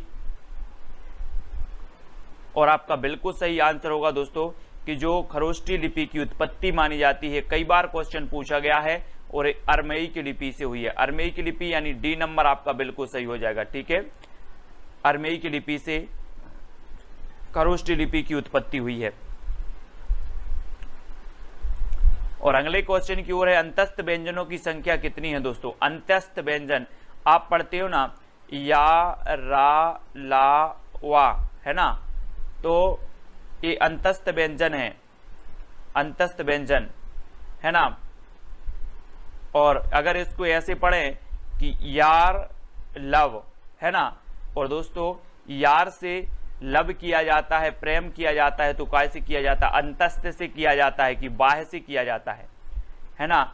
बाहरी रूप से तो नहीं करते कोई लोग, दिखावटी तो नहीं करता कोई, है ना। अंतस्थ से किया जाता है। बोले सर यार से लव किया जाता है तो अंतस्थ से किया जाता है ना। तो यार लव यानी कि या रा ला वा, इस प्रकार से इसको पूरा अगर जोड़ दो तो यार लव हो जाता है। और यार से लव किया जाता है अंतस्थ से, और अंतस्थ व्यंजनों की संख्या होती है 4, यानी कि ए नंबर आपका बिल्कुल सही हो जाएगा, ए नंबर। ठीक है। और अगला दोस्तों है मानक हिंदी से क्या तात्पर्य है? साहित्यिक पुस्तकों की भाषा, साधारण बोलचाल की भाषा, केवल पढ़ाई लिखाई की भाषा, या शिष्ट और सुशिक्षित लोगों की भाषा। मानक हिंदी से क्या तात्पर्य है? मानक हिंदी यानी कि प्रश्न क्रमांक 44 का उत्तर बताना है, और 44 का आंसर क्या हो जाएगा? मानक हिंदी से क्या तात्पर्य है?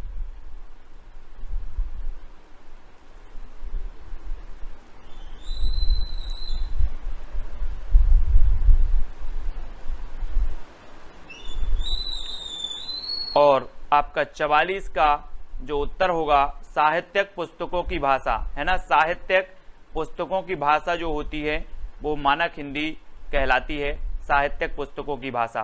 ठीक है, ए नंबर आपका बिल्कुल सही होगा यहाँ पर, साहित्यिक पुस्तकों की भाषा। और अगला क्वेश्चन है मेवाती किस उपभाषा की बोली है? मेवाती, मेवाती बतानी है दोस्तों। आपको पता है कि जो सौरसेनी अपभ्रंश से निकली है कौन सी? राजस्थानी, राजस्थानी निकली, पश्चिमी हिंदी, गुजराती, इस सौरसेनी अपभ्रंश से निकली हुई भाषाएं हैं। अब राजस्थानी की भी कुछ उपभाषा हैं, है ना। तो राजस्थानी की जो उपभाषा है वो कौन सी है? राजस्थानी की मेवाती, है ना। और मेवाती उत्तरी राजस्थानी कहलाती है, उत्तरी राजस्थानी, है ना। तो उत्तरी राजस्थानी यानी बी नंबर आपका बिल्कुल सही होगा। ठीक है, अगर आपसे पूछा जाए कि राजस्थानी भाषा की उत्तरी जो उपभाषा है वो कौन सी है, या मेवाती जो है राजस्थानी भाषा का कौन सा रूप है, तो उत्तरी रूप माना जाता है, उत्तरी यानी कि उत्तर में बोली जाती है मेवाती। ठीक है। संविधान के अनुच्छेद 351 में किस विषय का वर्णन है दोस्तों? संघ की राजभाषा का, उच्चतम न्यायालय की भाषा का, हिंदी के विकास के लिए निर्देश, या पत्राचार की भाषा का? किसका वर्णन है? यानी 46 का आंसर बताना है कि संविधान के अनुच्छेद 351 में किस विषय का वर्णन है। 4 विकल्प बताना है दोस्तों। और कल दोस्तों क्या है? रक्षाबंधन है। कल क्या है? रक्षाबंधन है। और रक्षाबंधन में सभी लोग बताएंगे कि क्लास को रखना है कि नहीं रखना है, या फिर कल रिवीजन करवा दें। रिवीजन यानी कि रिवीजन वाला वीडियो आपको डाल दूंगा, सुबह भी रिवीजन और शाम को भी रिवीजन। जो अपने ने ट्रिकी वीडियो पढ़े हैं ना, वो रिवीजन वीडियो कल आएंगे, तो जिसको टाइम मिले वो देख लेना, नहीं तो बाद में देख लेना। और 351 में जो विषय का वर्णन किया है वो हिंदी के विकास के लिए निर्देश दिए गए हैं, है ना। हिंदी के विकास के लिए निर्देश दिए गए, यानी सी नंबर आपका बिल्कुल सही होगा। ठीक है, 351 में सी नंबर आपका बिल्कुल सही हो जाएगा। और अगला है ग्वालियर की बोली क्या है दोस्तों? ग्वालियर, ग्वालियर बताना है। ये मध्य प्रदेश का एक जिला है ग्वालियर। ठीक है, इस प्रकार से आपने देखा होगा मध्य प्रदेश का इस प्रकार से नक्शा है, ऐसे ऐसे करके, ऐसे ऐसे, है ना, ऐसे ऐसे करके नक्शा है इस प्रकार से, है ना। और यहाँ पर दोस्तों आपका ग्वालियर है, ग्वालियर, है ना, ग्वालियर। और ग्वालियर की जो भाषा बोली जाती है वो कौन सी मानी जाती है? वो मानी जाती है कौन सी? बुंदेली, बुंदेली यानी कि ए नंबर आपका बिल्कुल सही हो जाएगा। और मध्य प्रदेश में सर्वाधिक बोली जाने वाली बोली भी कौन सी है? बुंदेली ही है ना। ये चीज भी आपको याद रखनी है। तो बुंदेली यानी ए नंबर आपका बिल्कुल सही होगा। अगला बताना अपभ्रंश को पुरानी हिंदी किसने कहा है दोस्तों? अपभ्रंश, अपभ्रंश बताना है पुरानी हिंदी। रामचंद्र शुक्ल जी ने कहा है, चंद्रधर शर्मा गुलेरी ने कहा है, भारतेंदु या फिर ग्रियर्सन ने कहा है। तो अपभ्रंश को पुरानी हिंदी कहने वाले जो हैं वो कौन हैं? और 4 में से आपका बिल्कुल सही आंसर होगा। देखो यहां से 2 क्वेश्चन बन जाते हैं आपके 48 में। एक तो है दोस्तों साहित्यिक अपभ्रंश को, अगर आपसे पूछा जाता कि जो है साहित्यिक अपभ्रंश को पुरानी हिंदी किसने कहा? साहित्यक अपभ्रंश को पुरानी हिंदी किसने कहा? तो आप बता देते रामचंद्र शुक्ल ने साहित्यक अपभ्रंश को, है ना। और अपभ्रंश को पुरानी हिंदी किसने कहा? तो अपभ्रंश को पुरानी हिंदी कहा चंद्रधर शर्मा गुलेरी ने। ये दो क्वेश्चन कंफ्यूज करते हैं। यहाँ पर अगर आगे साहित्यक अपभ्रंश जुड़ जाता साहित्यक, तो आपका उत्तर हो जाता रामचंद्र शुक्ल, लेकिन नहीं जुड़ा है, भगवान करे अच्छा है नहीं जुड़ा, तो आप बी नंबर बता सकते हो। ठीक है, क्या? चंद्रधर शर्मा गुलेरी। बी नंबर आपका बिल्कुल सही होगा। संविधान की 8वीं अनुसूची में कौन सी भाषा शामिल नहीं है? 4 विकल्प हैं। कौन सी भाषा शामिल नहीं है? सुबह 9:30 पर अपनी क्लास होती है हिंदी साहित्य की, है ना। तो हिंदी साहित्य की ट्रिकी वीडियो की क्लास आती है, वो जरूर देखना है। और संविधान की 8वीं अनुसूची में जो भाषा शामिल नहीं है वो भाषा कौन सी है? बोडो है, भोजपुरी है, मैथिली है या फिर डोंगरी है। और आपको पता है दोस्तों कि जो भोजपुरी भाषा है, भोजपुरी, ये शामिल नहीं है, जबकि जो मैथिली है, मैथिली शामिल है ना। मैथिली भी है, डोंगरी भी है, बोडो भी है, लेकिन भोजपुरी ये 8वीं अनुसूची में शामिल नहीं है, यानी सी नंबर आपका बिल्कुल सही हो जाएगा। ठीक है, सी नंबर भोजपुरी। अगला क्वेश्चन आपको बताना है मालती माधव किसकी रचना है? मालती माधव भवभूति की है, श्रीहर्ष की है, दंडी की है या फिर भारवी की है? और है ना, भोजपुरी आप लोग देखते होंगे ना, भोजपुरी जो फिल्म आती है, मैं भी देखता हूं कभी कभी, दिनेश लाल यादव जी की निरहुआ, है ना। और वो कौन है, खेसारी लाल, उनकी भी देखते हैं, बढ़िया फिल्में होती हैं, है ना। सबसे अच्छी लगी थी मुझे वो फिल्म कौन सी? आपकी निरहुआ हिंदुस्तानी, बहुत ही बढ़िया फिल्म थी और दोस्तों पूरी गांव पर आधारित थी। अगर आप लोगों ने नहीं देखी निरहुआ हिंदुस्तानी तो वो मूवी देखें, बहुत ही बढ़िया है। और मालती माधव यहाँ पर भवभूति की रचना है, यानी ए नंबर बिल्कुल सही हो जाएगा। ठीक है, ए नंबर भवभूति, मालती माधव के रचनाकार है भवभूति, और ए नंबर बिल्कुल सही होगा। रोला छंद के प्रत्येक चरण में कितनी मात्राएं होती हैं? रोला की बात हो रही है यहाँ पर, रोला, रोला, दोहा, सोरठा, है ना।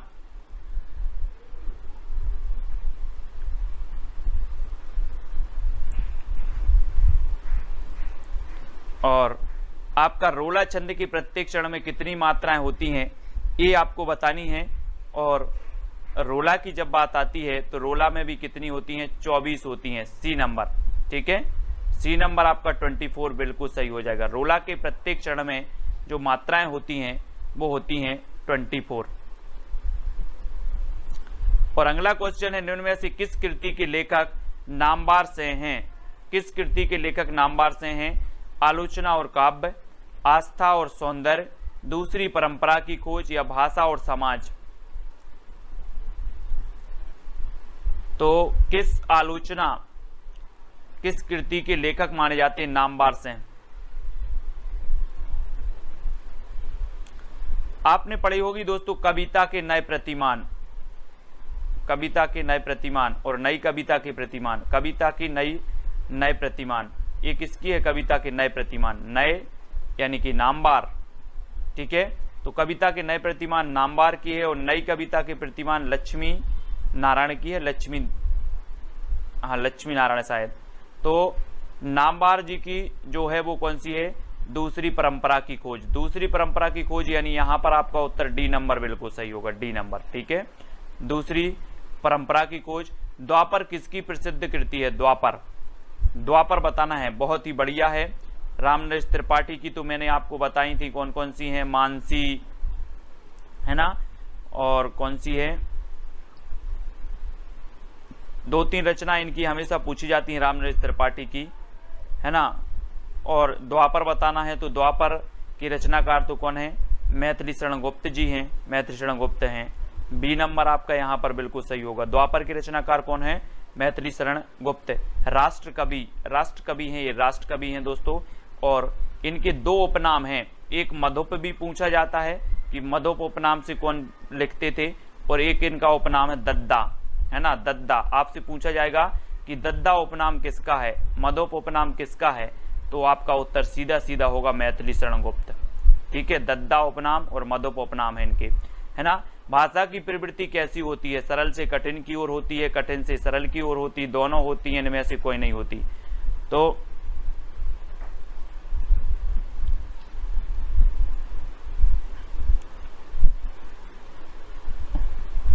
भाषा की जो प्रकृति होती है, प्रवृत्ति होती है दोस्तों, वो कैसी होती है? कठिन से सरल की ओर, है ना, कठिन से सरल की ओर, कठिन से सरल की ओर, यानी कि बी नंबर आपका बिल्कुल सही होगा। ठीक है, कठिन से सरल की ओर।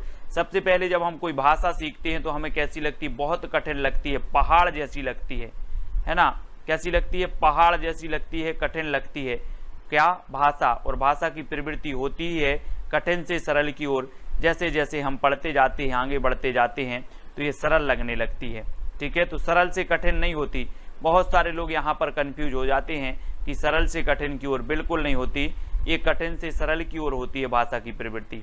ठीक है, हाँ, very good Kamlesh ji. Quasi Mansi मिलन, है ना, ये रचनाएं है रामनरेश त्रिपाठी की। ठीक है, प्रेमचंद घर में शीर्षक से प्रेमचंद की जीवनी किसने लिखी? बहुत ही बढ़िया है, ये पूछी गई थी दोस्तों एलटी ग्रेड में। एलटी ग्रेड, यूपी का एलटी ग्रेड होता है एक एग्जाम, उसमें पूछी गई थी ये प्रेमचंद घर में, है ना, प्रेमचंद घर में है। और प्रेमचंद जी की दूसरी पत्नी थी, कौन थी? मैंने हमेशा आपको बताया है कि प्रेमचंद जी की दूसरी पत्नी थी शिवरानी देवी। पहले इनका विवाह हुआ था, एक कुरूप महिला से विवाह हुआ था दोस्तों, कुरूप, है ना। तो फिर इनका विवाह हुआ किससे? बाद में शिवरानी देवी से। और शिवरानी देवी ने लिखी थी प्रेमचंद घर में, प्रेमचंद घर में, है ना। और अमृत राय इनकी पुत्र का नाम था, प्रेमचंद जी के, अमृत राय। तो प्रेमचंद घर में शिवरानी देवी, है ना। और बट वृक्ष की छाया में जीवनी किसके जीवन पर आधारित है? जीवन पर आधारित बताना है दोस्तों। ये जो बट वृक्ष की छाया में ये जीवनी लिखी किसने है? कुमुद नागर ने। किसने लिखी?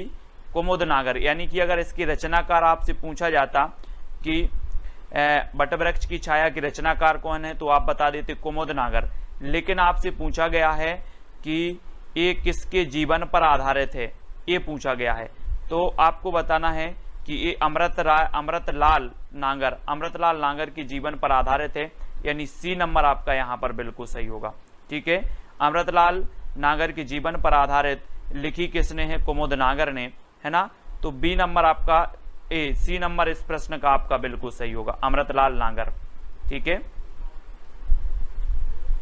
तो अगला क्वेश्चन आपको बताना, अकाल पुरुष गांधी जीवनी के लेखक कौन है? अकाल पुरुष गांधी, ये तो कई बार पूछी गई है दोस्तों। अकाल पुरुष गांधी दिनकर की है, मोहन राकेश की है, जैनेन्द्र कुमार की है, या फिर अज्ञेय की है?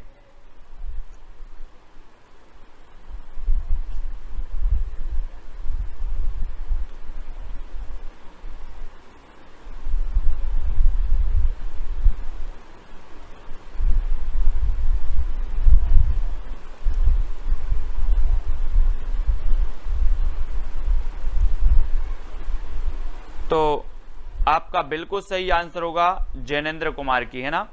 जैनेन्द्र कुमार की रचना है अकाल पुरुष गांधी। अकाल पुरुष गांधी, यानी डी नंबर आपका बिल्कुल सही होगा, जैनेन्द्र कुमार की है ना। और अगला बताना है माटी की मूर्तें। माटी की मूर्तें ये क्या है दोस्तों? माटी की मूर्तें हमने देखा था, ये राम वृक्ष बेनीपुरी की रचना है ना। माटी की मूर्तें हमने याद कैसे किया था कि लोग क्या करते हैं, माटी की मूर्तें बना के वृक्ष के नीचे स्थापित कर देते हैं, है ना। माटी की मूर्तें बना के वृक्ष के नीचे स्थापित कर देते हैं,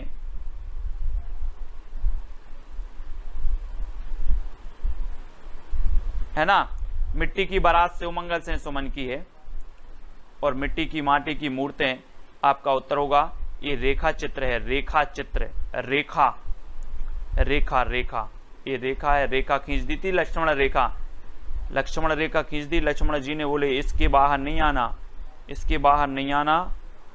और इसके बाहर सीता जी आई तो क्या हो गया था? हरण हो गया था। अपन को भी लक्ष्मण रेखा खींच देनी है, लक्ष्मण रेखा, इसके बाहर नहीं आएगा कोई। हरिवंश राय बच्चन की आत्मकथा कितने भागों में प्रकाशित है? क्या भूलूं क्या याद करूं, है ना। 10 द्वार से सोपान तक, नीड से निर्माण, क्या है? तो इनकी दोस्तों जो है वो कितने में हरिवंश राय बच्चन की आत्मकथा कितने भागों में विभाजित है, हरिवंश राय बच्चन साहब की। और इनकी आपको ने पढ़ी होगी दो चट्टानें मैंने आपको याद करवाई थी रचना, दो चट्टानें। बोले इनकी दो चट्टानें हरिवंश राय बच्चन साहब की, एक अभिषेक बच्चन एक अमिताभ बच्चन, दो चट्टानें हैं, है ना। और ये 4 भागों में प्रकाशित है, 4 भागों में हरिवंश राय बच्चन की। क्या भूलूं क्या याद करूं, ठीक है। बी नंबर यहाँ पर आपका बिल्कुल सही हो जाएगा, 4 भागों में प्रकाशित है। और अगला क्वेश्चन आपसे पूछा जाता है कि तरुण के स्वप्न आत्मकथा के लेखक कौन है। तरुण के स्वप्न, ये तो मैंने आपको याद करवाई थी दोस्तों कि तरुण मतलब होता है, क्या होता है, युवा, युवा होता है, युवा, है ना। और हर युवा का सपना होता है कि हम सुभाष चंद्र बोस बने, ऐसे याद करवा दिया था आपको, है ना। तरुण मतलब होता है युवा, और युवा का सपना होता है कि हम भी क्या बने, सुभाष चंद्र बोस बने। तो तरुण के स्वप्न आत्मकथा के जो लेखक होंगे वो सुभाष चंद्र बोस होंगे, यानी बी नंबर सुभाष चंद्र बोस आपका बिल्कुल सही हो जाएगा, ठीक है। अलंकार संप्रदाय के प्रवर्तक कौन माने जाते हैं, अलंकार संप्रदाय के प्रवर्तक बताना है और 4 विकल्प आपके सामने मौजूद है। चलिए तब आपका राइट आंसर क्या हो जाएगा, आपके विकल्प हैं कुंतक, आचार्य भामह, क्षेमेंद्र या फिर आचार्य वामन। तो प्रश्न क्रमांक 61 में हमें उत्तर बताना था और अलंकार संप्रदाय हमसे पूछा गया। तो मैं आपको बता दूं दोस्तों कि जो आचार्य वामन हैं ये रीति संप्रदाय के प्रवर्तक माने जाते हैं। आचार्य कुंतक जो हैं ये वक्रोक्ति संप्रदाय के प्रवर्तक माने जाते हैं, और जो क्षेमेंद्र हैं ये औचित्य संप्रदाय के प्रवर्तक माने जाते हैं। और अलंकार संप्रदाय की जब बात आती है तो भामह को याद किया जाता है, यानी कि उत्तर आपका क्या होगा, विकल्प नंबर बी होगा। और जो भी दोस्तों ये जो मैंने पूरे संप्रदाय आपको ट्रिक से पढ़ाए हैं, सिद्धांत आपको ट्रिक से पढ़ाए हैं, दर्शन आपको ट्रिक से पढ़ाए हैं, ठीक है, तो वो वीडियो जरूर देखेंगे। और अगला क्वेश्चन आपसे पूछा जाता है कि माखनलाल चतुर्वेदी को किस रचना के लिए साहित्य अकादमी पुरस्कार मिला। जी हाँ दोस्तों, आपको बताना है कि कौन सी रचना के लिए माखनलाल चतुर्वेदी को जो है साहित्य अकादमी पुरस्कार मिला। और साहित्य अकादमी पुरस्कार दोस्तों हिंदी में सर्वप्रथम माखनलाल चतुर्वेदी को मिला। और इसकी रचना बतानी है कि वो रचना कौन सी है, और सन भी आपको याद करवाया था मैंने, वो सन कौन सा है वो भी आपको बताना है। तो हिम तरंगिणी के लिए मिला, हिम किरीटनी के लिए मिला, कला और बूढ़ा चांद के लिए मिला, आंगन के पार द्वार के लिए मिला। किसके लिए मिला माखनलाल चतुर्वेदी को साहित्य अकादमी पुरस्कार। और मैंने साहित्य अकादमी पुरस्कार वाली जो रचना है दोस्तों पूरी की पूरी करवा दी है ना। और आपका बिल्कुल सही आंसर होगा कि जो हिम तरंगिणी इनकी रचना है वो आपका बिल्कुल सही है, ठीक है, हिम तरंगिणी। और दोस्तों ये हिम तरंगिणी के लिए माखनलाल चतुर्वेदी को 1955 में, है ना, बचपन से लेकर 55 तक हम माखन खाते हैं, माखन, तो 55 में इन्हें क्या मिला था, साहित्य अकादमी पुरस्कार मिला था, ठीक है। और कला और बूढ़ा चांद, कला और बूढ़ा चांद ये सुमित्रानंदन पंत की है, सुमित्रानंदन पंत की है कला और बूढ़ा चांद, सभी लोगों को पता है। और इन्हें 1960 में मिला था, 60 में, कला और बूढ़ा चांद के लिए, ठीक है, ये चीज भी आपको याद रखनी है। अगला है शब्दार्थौ काव्यम, यह परिभाषा किसने दी है। शब्दार्थौ काव्यम वामन ने दी है, मम्मट ने दी है, रुद्रट या फिर भामह ने दी है। किसने ये परिभाषा दी है, शब्दार्थौ काव्यम, काव्य की परिभाषा दी है, तो ये किसने दी है। बहुत ही बढ़िया परिभाषा है और सभी लोगों को बताना है। और आपका बिल्कुल सही आंसर जो होगा प्रश्न क्रमांक 63 का वो क्या हो जाएगा दोस्तों, आपका सही आंसर होगा शब्दार्थौ काव्यम। ये परिभाषा कई बार पूछी गई, और कई बार पूछी गई तो वो रुद्रट की है, रुद्रट, है ना। कभी कभी दोस्तों आप ऐसे शब्द बोल देते हो, शब्द ऐसे बोल देते हो कि लोग कैसे हो जाते हैं, रुद्र, है ना, रौद्र हो जाते हैं, रौद्र, क्रोध आ जाता है। तो रौद्र नहीं होना है, ऐसे शब्दार्थ शब्दों का जो है नहीं बोलना है। तो शब्दार्थौ काव्यम शब्दों का अर्थ ही काव्य है, इस प्रकार से इन्होंने बताया। तो आपका बी नंबर बिल्कुल सही हो जाएगा, रुद्रट साहब का है। और अगला क्वेश्चन है, काव्य को 15वीं विधा मानने वाले जो विद्वान हैं वो विद्वान कौन से हैं दोस्तों। काव्य को 15वीं विधा मानने वाले विद्वान कौन से हैं। राजशेखर हैं, महावीर प्रसाद द्विवेदी हैं, या फिर आचार्य रामचंद्र शुक्ल हैं, या फिर आचार्य विश्वनाथ हैं। कौन है काव्य को 15वीं विधा मानने वाले ऐसे आचार्य कौन है, ये चीज बतानी है। बात कर लेते हैं रामचंद्र शुक्ल की। रामचंद्र शुक्ल की दोस्तों, तो रामचंद्र शुक्ल आपको पता है श्रेष्ठ आचार्य माने जाते हैं रामचंद्र शुक्ल जी, और इनके जो कथन है वो हर एग्जाम में 1-2 कथन आप अवश्य पूछे जाते हैं, ठीक है। और विश्वनाथ की बात करें दोस्तों कि हिंदी साहित्य का संक्षिप्त इतिहास इन्होंने ग्रंथ लिखा है विश्वनाथ जी ने, आचार्य विश्वनाथ ने। महावीर प्रसाद द्विवेदी की तो बात आपको निराली है कि महावीर प्रसाद द्विवेदी के नाम पर तो एक युग का नाम पड़ गया, द्विवेदी युग, ठीक है। और काव्य को 15वीं विधा जो माना है वो राजशेखर ने माना है, यानी आपका उत्तर ए नंबर बिल्कुल सही होगा। राजशेखर 15वीं विधा मानने वाले हैं काव्य को, और ये नंबर बिल्कुल सही होगा, और ये हमेशा एग्जाम में पूछा भी जाता है, ठीक है। आचार्य भरत ने सर्वप्रथम अपने नाट्य शास्त्र में कितने अलंकारों का उल्लेख किया है? दोस्तों अलंकारों का बताना है। प्रश्न क्रमांक 65 का उत्तर 65 का उत्तर क्या होगा? तो आचार्य भरत ने सर्वप्रथम अपने नाट्य शास्त्र में कितने अलंकारों का उल्लेख किया है, ये अलंकार बताना है दोस्तों, है ना। वैसे हम पढ़ लेते हैं शब्दार्थ, शब्दालंकार, अर्थालंकार, इनको पढ़ते हैं, लेकिन आपसे पूछा जाता है कि भरत मुनि ने, है ना, इन्होंने रस तो कितने रसों का वर्णन किया? 8 रसों का किया। लेकिन अब आपसे पूछा जाता है कि इन्होंने अलंकारों का कितना वर्णन किया है? तो खुशी शर्मा जी ने बिल्कुल सही आंसर बताया है कि 4 प्रकार के अलंकारों का इन्होंने उल्लेख किया, यानी कि जो विकल्प नंबर आपका ए है वो बिल्कुल सही हो जाएगा, ए नंबर, ठीक है। अगला बताना है दोस्तों, ध्वन्यालोक के टीकाकार कौन है? ध्वन्यालोक के टीकाकार बताना है, और ये जो ध्वन्यालोक है ये रचना किसकी है? आनंद वर्धन साहब की। लेकिन ध्वन्यालोक के जो टीकाकार हैं वो कौन है ना। औचित्य संप्रदाय अपन ने पढ़ा था क्षेमेंद्र, वक्रोक्ति संप्रदाय पढ़ लिया था कुंतक, है ना। और दोस्तों आपको बताना है कि ध्वन्यालोक के जो टीकाकार हैं वो कौन है? अभिनव गुप्त। अभिनव गुप्त यानी बी नंबर आपका बिल्कुल सही हो जाएगा, ठीक है। आनंद वर्धन की रचना है ध्वन्यालोक और इसके टीकाकार हैं अभिनव गुप्त, यानी बी नंबर आपका यहाँ पर बिल्कुल सही हो जाएगा। और नेक्स्ट है हिंदी का प्रथम गद्यकार कौन है दोस्तों? प्रथम गद्यकार बताना है, तो लल्लू लाल हैं, बालकृष्ण भट्ट हैं, भारतेंदु हैं, या फिर महावीर प्रसाद द्विवेदी हैं। ये 4 विकल्प में से हमें चयन करना है कि हिंदी का प्रथम गद्यकार कौन माना जाता है। और प्रश्न क्रमांक 67 का आंसर बताना है। तब आपका बिल्कुल सही आंसर कौन सा हो जाएगा? और दोस्तों मैं आपको बता दूं कि अपना जो चैनल है इसे ज्वाइन बटन यूट्यूब द्वारा दिया गया है, और ज्वाइन बटन में क्या होता है दोस्तों, मैंने आपको कल भी बताया था कि इसमें 3 प्लान रखे गए हैं, सिल्वर प्लान, गोल्ड प्लान और डायमंड प्लान, ठीक है। सिल्वर प्लान अगर आप खरीदना चाहते हैं तो आपको 59 रुपए पे करना होता है, 59, जिसमें दोस्तों आपको सुविधाएं दी जाती हैं कि चैनल के द्वारा अगर दोस्तों आपको ऐसा कर दिया जाता है कि ये जो वीडियो है केवल हमारे जो YouTube मेंबर हैं वो ही देख पाएंगे, है ना। तो ऐसी सेटिंग कर दी जाती है और वो ही ज्वाइन मेंबर ही देख पाएंगे कुछ YouTube वीडियो, ठीक है। दूसरा, जो आप कमेंट करते हो आपका कमेंट बिल्कुल हाईलाइट देखेगा, सबसे अलग कमेंट आपका देखेगा। आपको इमोजी भी दिया जाएगा, जैसे स्टार इमोजी भी आपको दिया जाएगा। तो इस प्रकार से ज्वाइन बटन के ये 3-4 फायदे होते हैं। तो जो भी ज्वाइन बटन लेना चाहते हैं वो ज्वाइन बटन ज्वाइन कर सकते हैं, ठीक है। और हिंदी का प्रथम ग्रंथ कौन था, गद्यकार कौन थे? गद्यकार पूछे जाते हैं तो वो लल्लू लाल थे, यानी कि जो आ नंबर है वो बिल्कुल सही हो जाएगा, ठीक है। और इनकी एक रचना है दोस्तों, कौन सी? प्रेम सागर, प्रेम सागर है, ये चीज भी आपको याद रखनी है, ठीक है।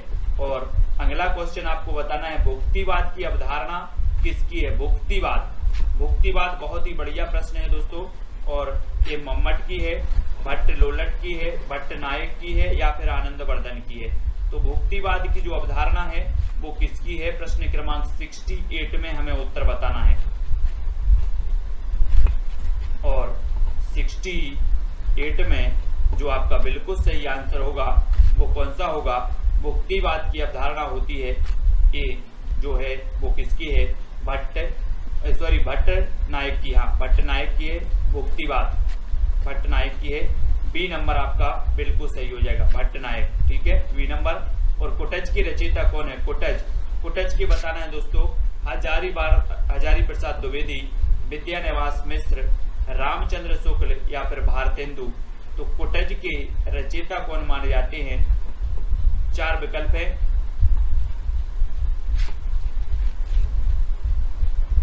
मम्मट की काव्य प्रकाश है, वेरी गुड कुरैशी जी।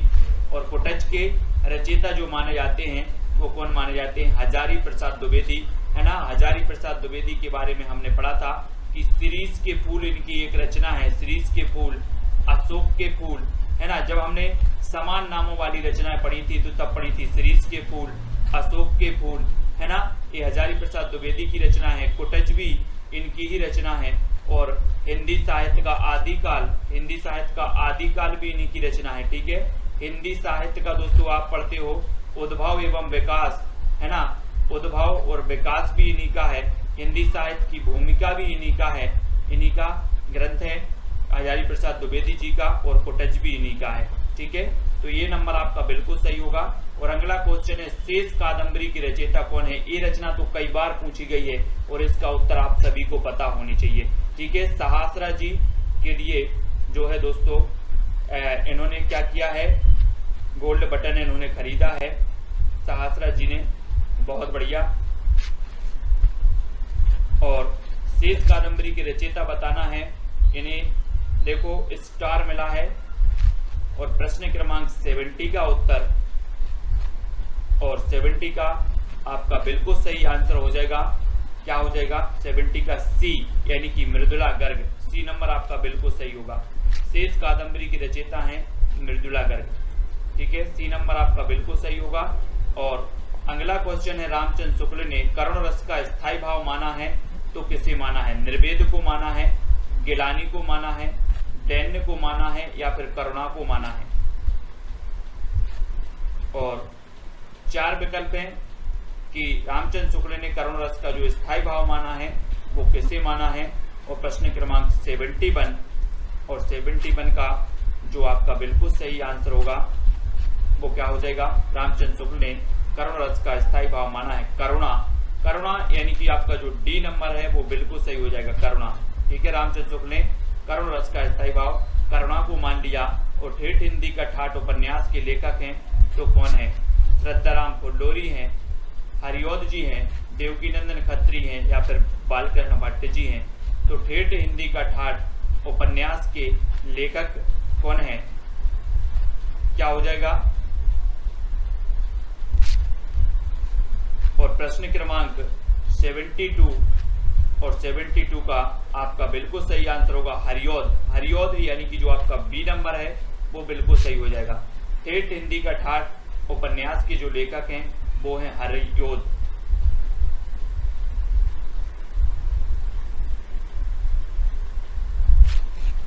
तो शेष कादंबरी अलका सरावगी की भी है, हाँ वेरी गुड, उमा देवी जी, वेरी गुड, बहुत बढ़िया। ये जो रचना है वो अलका सरावगी की है, शेष कादंबरी, ठीक है, बहुत बढ़िया। 70 का 1 नंबर बिल्कुल सही हो जाएगा, है ना। अलका सरावगी की है शेष कादंबरी, इसको सुधार लेना। और रामचंद्र शुक्ल ने करुणा बताया है। ठेठ हिंदी का ठाठ ये हरिओद जी की रचना है, बी नंबर आपका बिल्कुल सही हो जाएगा, बहुत बढ़िया, ठीक है। अगला बताना है निम्न में से कौन सी भारत पाक विभाजन पर आधारित कहानी नहीं है? भारत पाक विभाजन पर आधारित कहानी कौन सी नहीं है? सिक्का बदल गया, जन्मभूमि, व्यथा, सरगम या फिर फांसी। भारत पाक विभाजन पर आधारित कहानी कौन सी नहीं है, ये चीज बतानी है आपको। और आपका बिल्कुल सही आंसर हो जाएगा, क्या हो जाएगा? फांसी। फांसी यानी कि जो सी नंबर है वो बिल्कुल सही हो जाएगा, ठीक है। ये जो फांसी है, बाकी सिक्का बदल गया आपको कृष्णा सूक्ति की पता होगी, है ना। ये जो है भारत पाक विभाजन पर आधारित है, जन्मभूमि भी भारत पाक विभाजन पर आधारित है, व्यथा भी भारत पाक विभाजन पर आधारित है। तो कौन सी नहीं है? फांसी नहीं है, और सी नंबर आपका बिल्कुल सही हो जाएगा, ठीक है, सी नंबर फांसी ये भारत पाक विभाजन पर आधारित नहीं है। और अगला क्वेश्चन है आपका कि भारतेंदु को हिंदी का प्रथम निबंधकार किसने माना? भारतेंदु जी को हिंदी का प्रथम निबंधकार मानने वाले जो विद्वान हैं वो कौन है? 4 विकल्प हैं। और आचार्य रामचंद्र शुक्ल जी ने माना है, कि शिवदान सिंह चौहान या फिर प्रताप नारायण मिश्र या फिर बाल मुकुंद गुप्त ने माना। किसने माना? हिंदी का प्रथम निबंधकार। और प्रश्न क्रमांक 74 और आपका बिल्कुल सही आंसर होगा कि भारतेंदु को हिंदी का प्रथम निबंधकार जो मानने वाले हैं वो है शिवदान सिंह चौहान। कौन है? शिवदान सिंह चौहान, इन्होंने प्रथम निबंधकार माना है किसे? भारतेंदु जी को। और 74 का आपका बिल्कुल सही आंसर बी नंबर बिल्कुल सही हो जाएगा, बी नंबर। ठीक है, अगला क्वेश्चन है दोस्तों, तुम चंदन हम पानी निबंध की रचनाकार कौन है? शरद जोशी जी हैं, विवेकी राय हैं, विद्यानिवास मिश्र हैं या फिर रमेश चंद्र साय हैं। कौन है? तुम चंदन हम पानी निबंध की रचनाकार, यानी कि प्रश्न क्रमांक 75 का उत्तर लिखना है।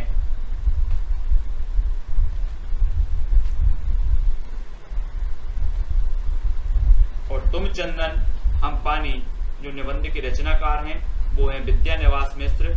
और बी नंबर आपका बिल्कुल सही हो जाएगा, विद्यानिवास मिश्र। ठीक है, बी नंबर। और अगला है, निम्न में से कौन सी रचना ब्रज भाषा की नहीं है? ब्रज भाषा की नहीं है तो कौन सी नहीं है? जानकी मंगल नहीं है, दोहावली, गीतावली या फिर कवितावली। तो कौन सी रचना ब्रज भाषा की नहीं है? यानी कि 77 का उत्तर बताना है। और 77 ब्रज भाषा की जो नहीं मानी जाती, गीतावली है, दोहावली है, कवितावली भी है ना। लेकिन यहाँ पर मंगल आया है, मंगल, तो मंगल मंगल आया है तो वो कौन सी हो जाएगी? ये अवधी भाषा में हो जाएगी। बाकी यहाँ पर ब्रज भाषा में नहीं पूछा गया तो नहीं है, तो कौन सी नहीं है? जानकी मंगल नहीं है। ठीक है, मंगल मंगल मंगल, जानकी मंगल। ठीक है, और ये खंड काव्य भी है। और यहाँ पर बताना कौन सा खंड काव्य है? खंड काव्य परवे रामायण, दोहावली, पार्वती मंगल या फिर विनय पत्रिका।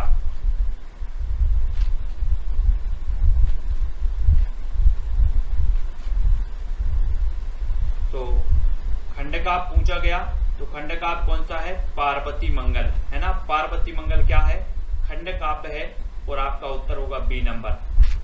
ठीक है, बी नंबर आपका बिल्कुल सही हो जाएगा। एक खंड काव्य माना जाता है तुलसीदास जी का। ठीक है, खंड काव्य। और विनय पत्रिका तो आपको पता है। और जो दोहावली है ये भी ब्रज भाषा में है। बाकी पार्वती मंगल और बरबे रामायण ये अवधी भाषा में है ना। तुलसीदास की मैंने रचना याद करवाई है, कौन सा खंड काव्य है, कौन सा महाकाव्य है, कौन सी रचना अवधी में है, कौन सी ब्रज में है, ये याद करवाई है। तो वो वाला वीडियो जिसने भी नहीं देखा है वो जरूर देख रहे हैं। किस रचना को छायावाद का मैनिफेस्टो कहा जाता है? कई बार पूछा गया है दोस्तों प्रश्न, कई बार पूछा गया कि किस रचना को छायावाद का मैनिफेस्टो कहा जाता है? तुलसीदास जी को लोकायतन, पल्लव या फिर कामायनी। तो किस रचना को जो है मैनिफेस्टो कहा जाता है? और एसजी हमारे ज्वाइंट मेंबर बन चुके हैं और इन्होंने डायमंड प्लान खरीदा है एसजी ने। और इस प्रकार से हाईलाइट हो जाता है ना। देखें, मैनिफेस्टो कहा जाता है तुलसीदास को, पल्लव को, लोकायतन या फिर कामायनी को। किसे कहा जाता है दोस्तों? और किस रचना को छायावाद का मैनिफेस्टो कहा जाता है? तो आपका बिल्कुल सही आंसर होगा पल्लव, यानी सी नंबर आपका बिल्कुल सही हो जाएगा। ठीक है, सी नंबर। पल्लव को जो है छायावाद का मैनिफेस्टो कहा जाता है।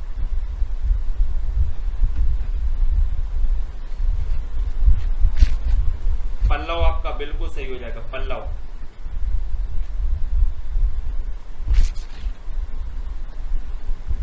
ठीक है, अगला आपको बताना है दोस्तों, पंत की कौन सी रचना अरविंद दर्शन से प्रभावित है? पंत की रचना बतानी है, कौन सी है अरविंद दर्शन से प्रभावित? स्वर्ण किरण है, युगवाणी है, पल्लव है या फिर युगांत है? कौन सी रचना अरविंद दर्शन से प्रभावित है? और प्रश्न क्रमांक 80 का उत्तर बताना है। बहुत ही बढ़िया रचना है अरविंद दर्शन। और अरविंद दर्शन से जो प्रभावित है वो कौन सी है? स्वर्ण किरण। स्वर्ण किरण यानी कि ये नंबर, ये पूछी जाती है दोस्तों। आपको पता है कि स्वर्ण किरण हो, पल्लव हो, युगांत हो या फिर युगवाणी हो, है ना। ये दोस्तों आपकी क्या है? ये रचनाएं पूछी जाती हैं। और पल्लव को छायावाद का मैनिफेस्टो तो कहा ही जाता है, ठीक है। और अरविंद दर्शन से जो प्रभावित है वो कौन सी है, स्वर्ण किरण है। ये नंबर एक कई बार पूछा गया है, ठीक है। और अगला क्वेश्चन है, निम्न में से पंत की प्रगतिवादी रचना नहीं है तो कौन सी नहीं है, ग्राम्या, ग्रंथि, युगांत या युगवाणी। तो कौन सी रचना प्रगतिवादी रचना नहीं है, यानी प्रश्न क्रमांक 81 का उत्तर बताना है।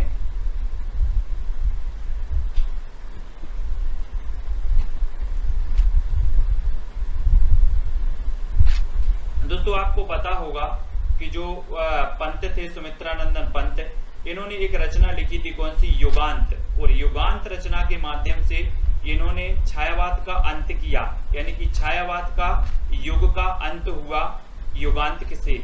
और प्रगतिवादी रचना यहाँ पर नहीं है पूछी गई, तो वो ग्रंथि नहीं है, ग्रंथि है ना। और एक पूछा जाता है कि किस रचना से छायावाद का युग का अंत माना जाता है, तो युगांत से माना जाता है। वैसे युग का अंत तो है ही, और युगांत जो रचना है ये पंत की है ना। ग्राम्या, युगांत, युगवाणी, ये रचना किसकी है दोस्तों, ये प्रगतिवादी मानी जाती हैं। बाकी ग्राम्या की अगर बात करें, ग्रंथि की बात करें, तो ये छायावादी मानी जाती है, ठीक है। तो ये चीज आपको याद रखनी है। और अगला है, निम्न में से पंत की छायावादी रचना नहीं है तो कौन सी नहीं है। पंत की छायावादी रचना बतानी है, तब युगवाणी नहीं है, गुंजन नहीं है, वीणा या फिर पल्लव नहीं है, यानी कि 82 का आंसर बताना है। और 82 में आपका छायावादी रचना हमने अभी पढ़ा है कि वीणा भी है, पल्लव भी है, गुंजन भी है, लेकिन कौन सी नहीं है, युगवाणी। युगवाणी यानी कि जो आपका ए नंबर है युगवाणी, वो बिल्कुल सही हो जाएगा, ए नंबर, ठीक है। ए नंबर आपका सही होगा। और अगला क्वेश्चन है दोस्तों, बादल को निराला ने बादल राग में किसका प्रतीक माना है। बहुत ही बढ़िया है यशवंत जी, क्वेश्चन बताना है आपको कि बादल को निराला ने बादल राग में किसका प्रतीक माना है। शोषक का, पूंजीपति का, क्रांति दूत का या फिर शोषण का। बादल को निराला ने बादल राग में किसका प्रतीक माना है। और बहुत ही बढ़िया है दोस्तों, आपने निराला जी की पढ़ी होगी यथार्थवादी रचना तोड़ती पत्थर, है ना। संसार का सबसे शोक गीत पना होगा सरोज स्मृति, है ना। और दोस्तों यहाँ पर बादल राग माना है, तो बादल राग में किसका प्रतीक, तो क्रांति दूत का प्रतीक माना है। क्रांति दूत यानी कि डी नंबर आपका बिल्कुल सही होगा। क्रांति दूत का प्रतीक मानने वाले हैं तो वो है निराला जी बादल राग को। हिंदी का पहला उपन्यास आचार्य रामचंद्र शुक्ल ने कौन सा माना है। बहुत ही बढ़िया प्रश्न है दोस्तों, है ना। ये क्वेश्चन पूछा जाता है आपसे, कैसा पूछ लिया गया। सबसे पहली बात तो हिंदी का पहला उपन्यास पढ़ा होगा आपने, परीक्षा गुरु को। लेकिन अब आपसे अगर पूछ लिया गया कि रामचंद्र शुक्ल ने कौन सा माना है, तो आप कंफ्यूज हो जाते हो हमेशा। तो आप याद रख लेना कि हिंदी का प्रथम उपन्यास परीक्षा गुरु को रामचंद्र शुक्ल ने ही माना है। किसने माना है, रामचंद्र शुक्ल ने ही माना है। तो आपका उत्तर हो जाएगा परीक्षा गुरु, और ए नंबर आपका बिल्कुल सही हो जाएगा, ठीक है। ए नंबर परीक्षा गुरु आपका ए नंबर बिल्कुल सही होगा। और अगला क्वेश्चन देख लेते हैं कि प्रथम विश्व हिंदी सम्मेलन कहाँ हुआ था। कहाँ हुआ था, मॉरिशस में, नागपुर में या फिर भोपाल या फिर नई दिल्ली में। प्रथम विश्व हिंदी सम्मेलन बताना है दोस्तों, ये कहाँ पर हुआ था। और मैं आपको बता दूं कि ये जो प्रथम हिंदी सम्मेलन हुआ था, ये हुआ था प्रथम कहाँ पर, नागपुर में। कहाँ पर हुआ था, नागपुर। और आपका उत्तर होगा विकल्प नंबर सी, ठीक है। सी नंबर आपका बिल्कुल सही होगा। नागपुर में प्रथम विश्व हिंदी सम्मेलन हुआ था। और अगला क्वेश्चन है, अद्वैतवाद के प्रवर्तक हैं तो कौन है। शंकराचार्य हैं, क्षेमेंद्र हैं, रामानुजाचार्य हैं, विष्णु स्वामी हैं। अद्वैतवाद के प्रवर्तक कौन माने जाते हैं। विकल्प बताना है, 4 विकल्प आपके सामने है। 86 का उत्तर बताना है, फिर आपका राइट आंसर क्या होगा। अद्वैतवाद मैंने आपको याद करवाए हैं दोस्तों, जितने भी संप्रदाय हैं, जितने भी आपके दोस्तों दर्शन हैं, ये सारे के सारे याद करवाए हैं। और एस रत्ती जी, एस जी और सहासरा जी, ये ज्वाइंट मेंबर हैं हमारे, सहासरा जी भी हैं, एसजी भी हैं, ठीक है, बहुत बढ़िया। और अद्वैतवाद यानी शंकराचार्य, ए नंबर आपका बिल्कुल सही हो जाएगा, ए नंबर, ठीक है। और एक मैं दोस्तों अपने 10-12 ज्वाइंट मेंबर हो जाए उनके लिए स्पेशल क्लास रखूंगा अलग से, केवल ज्वाइंट मेंबर के लिए। तो 10 से 12 ज्वाइंट मेंबर अगर अपने हो जाएंगे तो केवल ज्वाइंट मेंबर के लिए अलग से क्लास, स्पेशल क्लास रखेंगे, ठीक है। और अद्वैतवाद के जो प्रवर्तक हैं शंकराचार्य हैं, और ये नंबर आपका बिल्कुल सही हो जाएगा, शंकराचार्य, ठीक है, शंकराचार्य हैं। और दोस्तों रामानुजाचार्य की बात करें तो इन्होंने स्त्री संप्रदाय के प्रवर्तक माने जाते हैं, रामानुजा विशिष्ट अद्वैतवाद के भी माने जाते हैं, ठीक है, ये चीज भी आपको याद रखनी है। और अगला है लक्ष्मीपुरा नामक रिपोर्टाज के लेखक कौन है? लक्ष्मीपुरा रांगी राघव हैं, शमशेर बहादुर, शिवदान सिंह चौहान या धर्मवीर भारती हैं। कौन है लक्ष्मीपुरा नामक रिपोर्टाज के लेखक?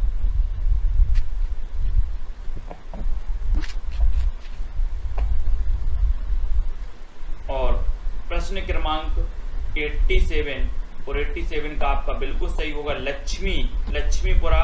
ये जो रिपोर्टाज है ये शिवदान सिंह चौहान का है ना, शिवदान सिंह चौहान। और आपने पढ़ा होगा दोस्तों कि शिवदान सिंह चौहान ने जो है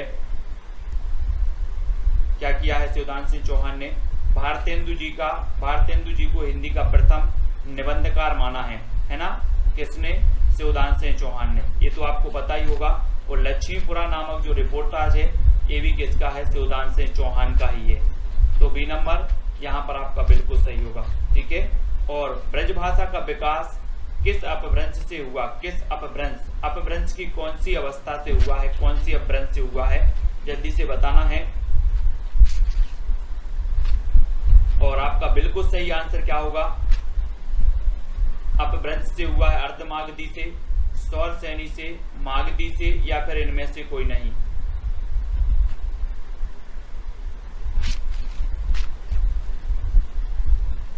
शमशेर को कहा जाता है कवियों का कवि, हाँ, लेकिन यहां पर आपका सही होगा कि जो ब्रज भाषा है दोस्तों, ब्रज भाषा ये पश्चिमी हिंदी की भाषा है, पश्चिमी हिंदी की, है ना। और ब्रज भाषा का विकास अपभ्रंश की सौरसेनी से हुआ है ना, सौरसेनी से। तो आ नंबर आपका, सी नंबर आपका बिल्कुल सही होगा, सी नंबर, ठीक है।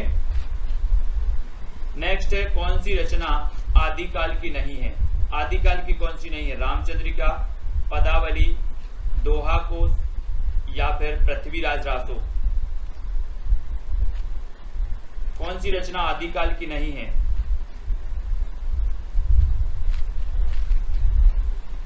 हाँ, पूर्वी हिंदी अर्धमागधी से निकली थी और पश्चिमी हिंदी सौरसेनी से, वेरी गुड। और आदिकाल की नहीं है तो आपको पता है कि पदावली है, दोहा कोश है, पृथ्वीराज रासो भी है, लेकिन कौन सी नहीं है? रामचंद्रिका। और ये रामचंद्रिका कब की है?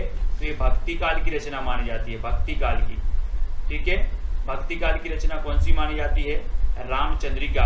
और पदावली, दोहा कोश, पृथ्वीराज रासो ये आदिकाल की हैं। और आपका उत्तर क्या हो जाएगा? ए नंबर, ठीक है, ए नंबर आपका बिल्कुल सही होगा। आदिकाल को अपभ्रंश काल किसने कहा दोस्तों? आदिकाल को अपभ्रंश काल जो नाम दिया वो किसने दिया? मिश्र बंधुओं ने, राहुल सांकृत्यायन ने, विश्वनाथ प्रसाद ने या फिर धीरेन्द्र वर्मा ने? तो किसने दिया? यानी कि प्रश्न क्रमांक आपका 90 का उत्तर बताना है। और बहुत ही बढ़िया प्रश्न है कि अपभ्रंश काल जो कहने वाले हैं राहुल सांकृत्यायन ने, तो क्या कह दिया था? क्या कहा था राहुल सांकृत्यायन ने? और धीरेन्द्र वर्मा आपका बिल्कुल सही होगा। यहाँ पर अपभ्रंश काल कहा है इन्होंने, धीरे से कह दिया, धीरे से, यानी कि आपका उत्तर होगा धीरेन्द्र वर्मा, ठीक है, धीरेन्द्र वर्मा। और डी नंबर बिल्कुल सही हो जाएगा। हाँ, छंदों का अजायब घर भी कहा जाता है रामचंद्रिका को, बहुत बढ़िया। और अगला, वीर रस प्रधान रचना में गुण होता है तो कौन सा होता है? माधुर गुण, प्रसाद गुण, प्रसाद गुण होता है, ओज होता है, या इनमें से कोई नहीं? वीर रस प्रधान रचना में बताना है दोस्तों। और जब वीर रस की बात आती है तो उत्साह इसका स्थायी भाव है, वीर रस का उत्साह जो है स्थायी भाव है। और आपको पता है दोस्तों कि रीति काल में वीर रस में रचना करने वाला एकमात्र कवि था भूषण, है ना। और भूषण के कुछ वास्तविक नाम था क्या? घनश्याम।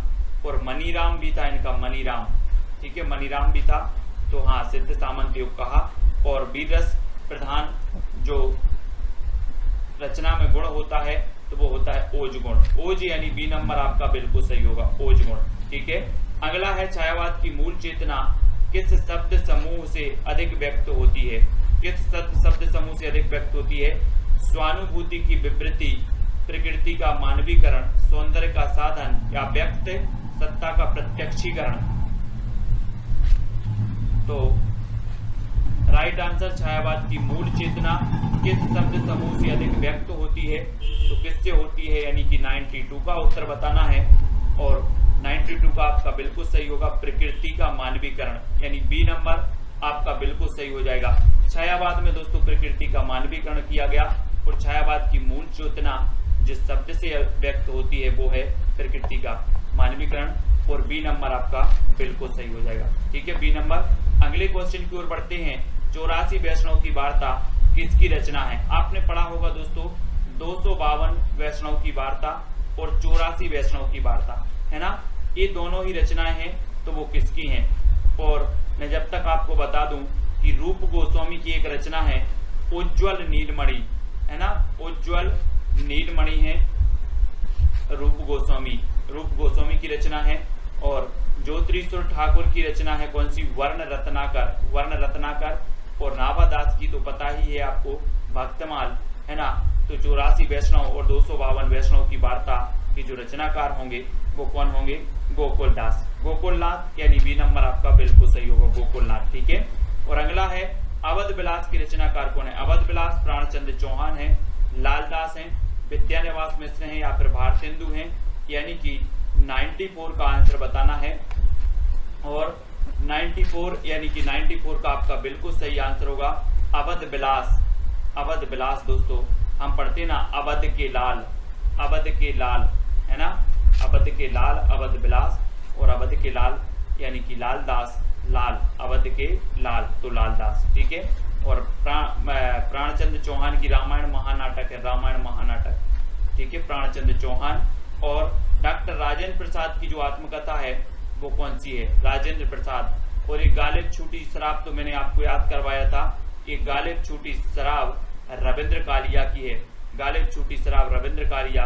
सत्य की खोज, यही आत्मकथा राजेंद्र प्रसाद की है, यानी बी का नंबर सही हो जाएगा। अर्ध कथानक तो आपकी बनारसी दास जैन की है, लेकिन मेरी जीवन यात्रा की बात आती है तो ये दो लोगों की है, यानी कि जानकी देवी बजाज की है, जानकी देवी बजाज। और राहुल सांकृत्यायन की आत्मकथा का नाम भी क्या है? मेरी जीवन यात्रा। ठीक है, सत्य की खोज राजेंद्र प्रसाद, गालिब छूटी शराब रविंद्र कालिया, और जो है अर्ध कथानक ये हिंदी की प्रथम आत्मकथा है और ये बनारसी दास जैन की है। ठीक है, तो सी नंबर आपका यहाँ पर बिल्कुल सही हो जाएगा। और हिंदी में रिपोर्टाज विधा का जनक माना जाता है तो भारतेंदु को, बनारसी दास को, शिवदान सिंह चौहान को या फिर पदम सिंह शर्मा को किसे माना जाता है दोस्तों? रिपोर्टाज विधा का जनक, यानी कि प्रश्न क्रमांक 96 का जो आंसर है वो बताना है। और आपका बिल्कुल सही आंसर होगा हिंदी में रिपोर्टाज विधा का जो जनक माना जाता है वो माना जाता है शिवदान सिंह चौहान, यानी आपका उत्तर क्या होगा? विकल्प नंबर बी, शिवदान सिंह चौहान। ठीक है, इन्हें रिपोर्टाज विधा का जनक माना जाता है। ये रिपोर्टाज विधा को आपको याद रखना है। ठीक है,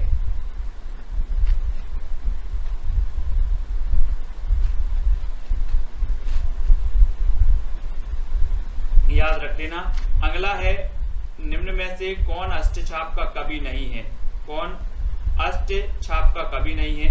कृष्णदास, नाभादास, कुंभन दास या फिर परमानंद दास, ये बतानी है। 4 विकल्प हैं। मेरी जीवन यात्रा वियोगी हरि की नहीं है, चेक करना थोड़ी सा अच्छे से, है ना। मेरी जीवन यात्रा वियोगी हरि की आत्मकथा का नाम नहीं है। मेरी जीवन यात्रा केवल 2 लोगों की है, जानकी देवी बजाज की है और आपकी राहुल सांकृत्यायन की। ठीक है, अच्छे से चेक कर लेना। कौन अष्टछाप का कवि नहीं है? अष्टछाप की स्थापना कब हुई? 1565 में हुई। ठीक है, अष्टछाप में 4 कवि आपके किसके? वल्लभाचार्य के, और 4 कवि दोस्तों आपके किसके थे?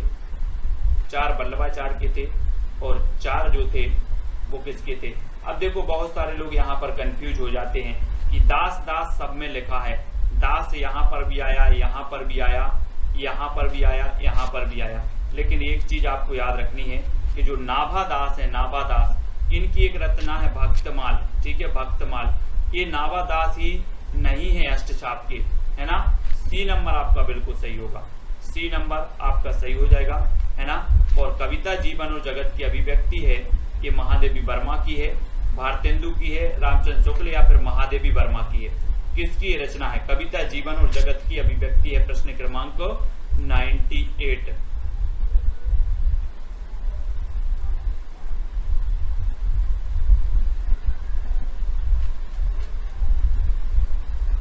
प्रेम सिंह जी क्या बोल रहे हैं? नरेंद्र की आत्मकथा सत्य की खोज, नरेंद्र की नहीं, राजेंद्र प्रसाद की है सत्य की खोज, है ना।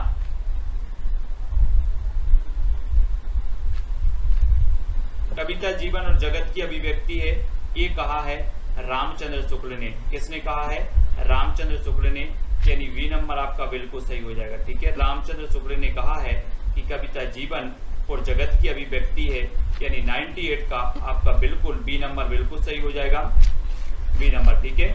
और अगला क्वेश्चन है निम्न में से रसवादी आचार कौन नहीं है? रसवादी आचार, रस संप्रदाय सबसे प्राचीन संप्रदाय माना जाता है, ठीक है। और दोस्तों आपको बताना है कि नहीं है तो कौन नहीं है? शंकुक नहीं है, भट्ट नायक नहीं है, भट्ट लोलट या फिर बामन नहीं है। कौन नहीं है? रसवादी आचार कौन नहीं है? 4 विकल्प बताना है। यस जी, उत्तर क्या हो जाएगा? और आपको पता है दोस्तों कि शंकुक भी है, भट्ट नायक भी है, भट्ट लोलट भी है, लेकिन कौन नहीं है? बामन। बामन यानी सी नंबर, ये रसवादी आचार नहीं है और सी नंबर आपका बिल्कुल सही हो जाएगा। एकाग्रता और अभ्यास से उत्पन्न शक्ति को काव्य हेतु किसने माना है? एकाग्रता और अभ्यास से उत्पन्न शक्ति को काव्य हेतु जो मानने वाले हैं वो कौन है?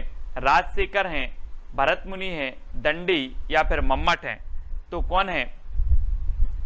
4 विकल्प में से आपको चयन करना है और आपका बिल्कुल सही आंसर जो हो जाएगा वो क्या हो जाएगा? किसने माना है काव्य हेतु?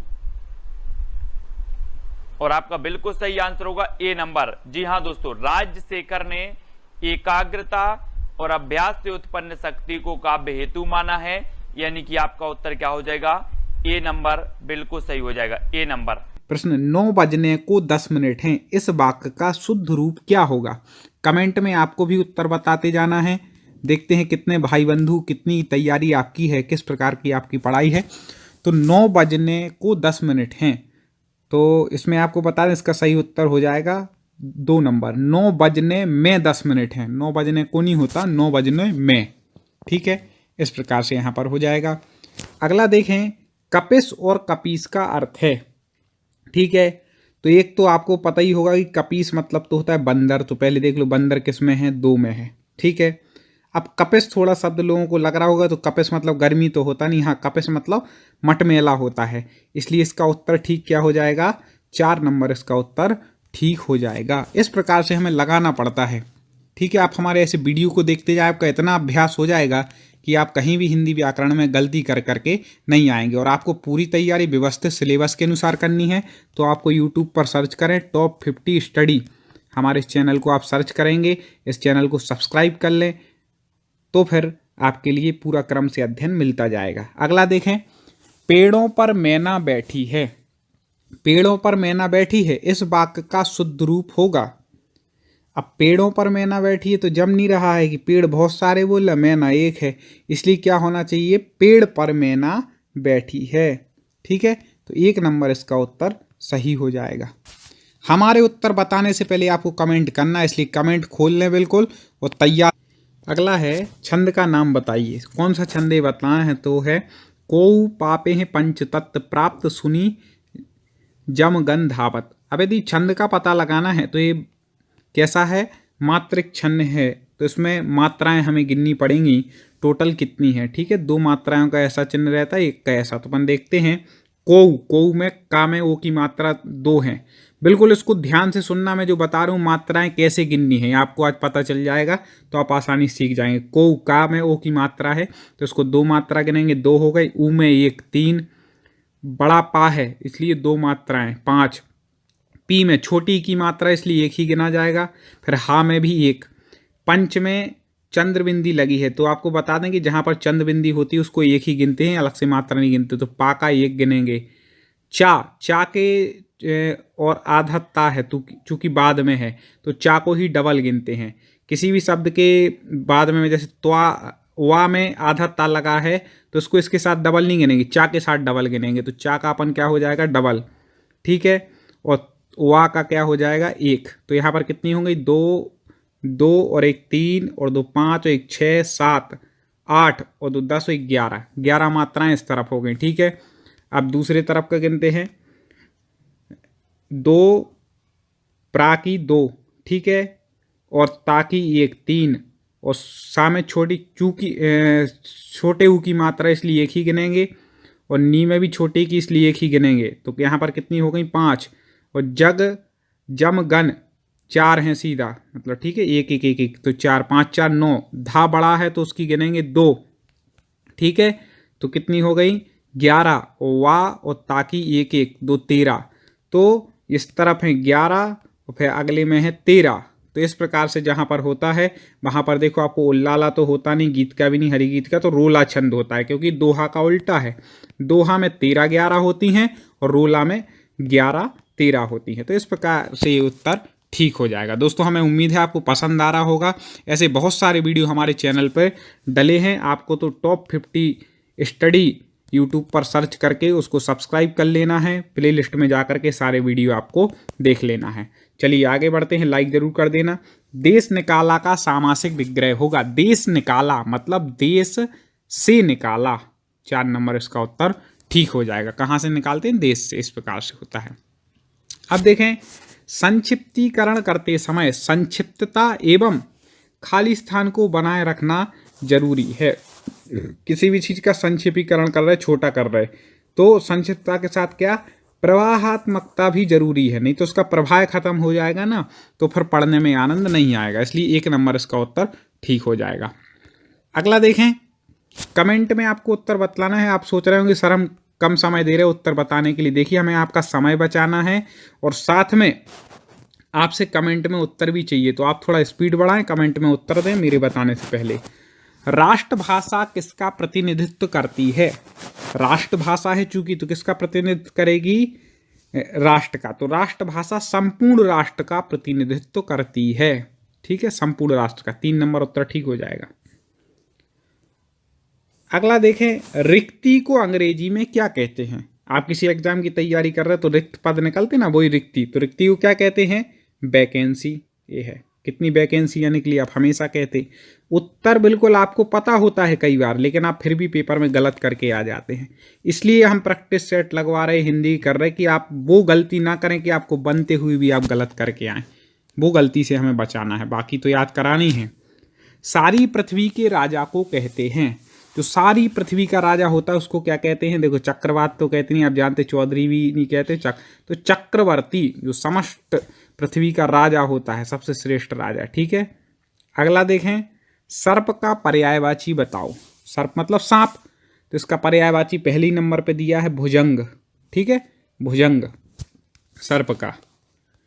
अगला देखते हैं, सिने एक्सप्रेस कहाँ से प्रकाशित होता है? तो सिने एक्सप्रेस आपको बता दें कि इंदौर से प्रकाशित होता है, ठीक है। आईना को खड़ी बोली में क्या कहते हैं? ठीक है, तो शीशा या दर्पण कहते हैं आईना को। आप लोग भी बोलते ही हैं शीशा या दर्पण। औचट को खड़ी बोली में क्या कहते हैं? औचट मतलब आवश्यकता से अधिक, उसको क्या बोलते हैं? औचट, आवश्यकता से अधिक। बिल्कुल रट लीजिए आप इन प्रश्नों को। वृत्ति और मजदूरी को अंग्रेजी में क्या कहते हैं? वृत्ति और मजदूरी, 1 नंबर सही हो जाएगा, वेज, ठीक है, ये सही है। हाँ आगे देखते हैं, वह देर में सोकर उठता है। चलिए बताइए क्या होगा इसका शुद्ध रूप? वह देर में, आप ही किसी से बोलते हो तो आप क्या बोलते हैं? आप देर से सोकर, देर से, या वह देर से सोकर उठता है, ये होना चाहिए। तो वह देर से सोकर उठता है, 3 नंबर ठीक हो जाएगा। अब खुद बिल्कुल लगा के देख लीजिएगा। आगे देखें, बच्चे बूढ़े किस शब्द युग्म के अंतर्गत आते हैं? क्या कह रहे हैं? बच्चे और बूढ़े। ठीक है, बच्चे बूढ़े, तो सीधा विलोम आपको दिख ही रहा है कि बच्चे और बूढ़े विलोम शब्द के अंतर्गत आता है।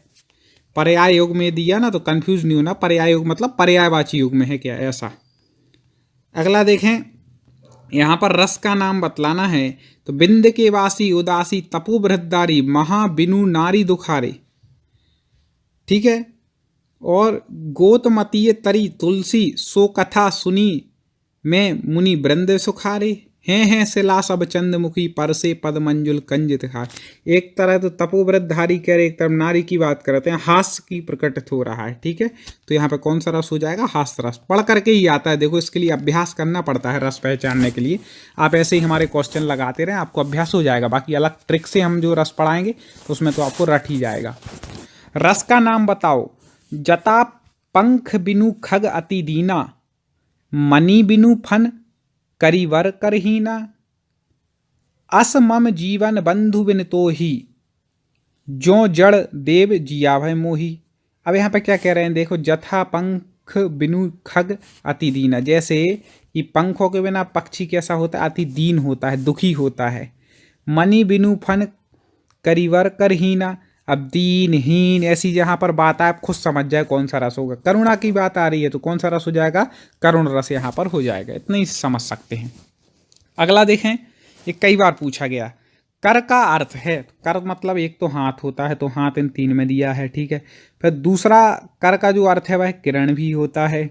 ठीक है, वो कर का अर्थ एक जो आप कर भरते हैं टैक्स, तो 4 नंबर इसका उत्तर बिल्कुल ठीक हो जाएगा। आगे, आदि का अर्थ है, आदि मतलब पहला, प्रथम। ठीक है, तो आदि का अर्थ क्या हो जाएगा? प्रथम।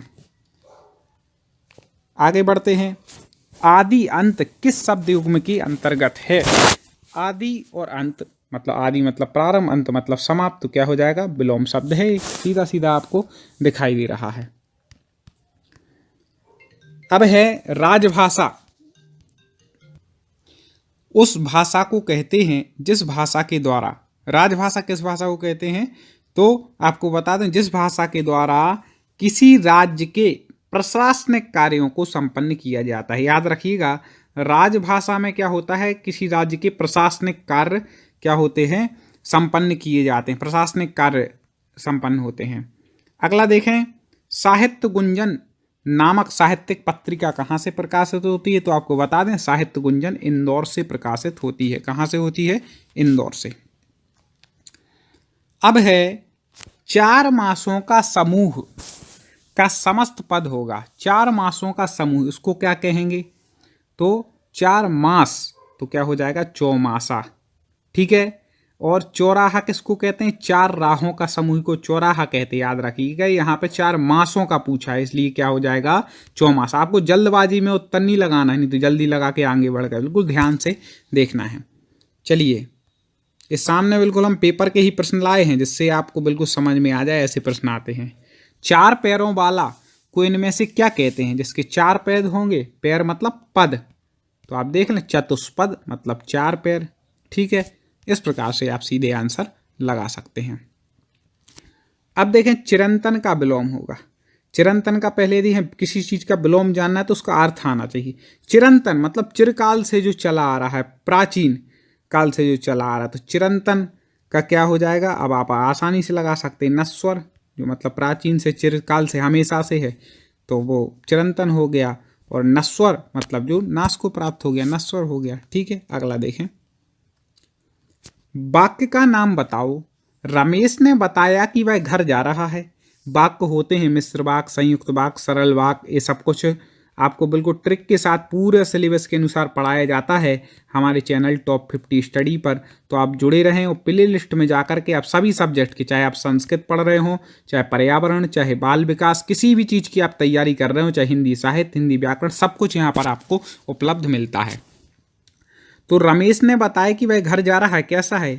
तो रमेश ने बताया कि वह घर जा रहा है, मिश्रित वाक्य है। ठीक है, संयुक्त होता है तो और वगैरह लगा रहता है, सरल होता है तो सीधा कि राम घर जा रहा है, रमेश घर जा रहा है, ऐसा हो जाता है, इसलिए मिश्रित वाक्य हो जाएगा। अगला देखें, इस वाक्य को सरल कीजिए। इस वाक्य को सरल कीजिए, इसको मतलब सरल में परिवर्तित करना है। तुम बाहर गए और वह रोने लगा। ठीक है, अब सरल वाक्य बनाना, ये है कैसा, संयुक्त वाक्य है। तुम बाहर गए वह रोने लगा।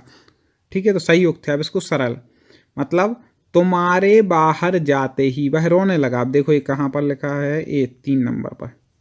क्योंकि आप खुद सोच लें कि आप जब वाक्य बोलते, किसी से बात करते, तो कैसे बोलेंगे जिससे वो सही प्रतीत हो।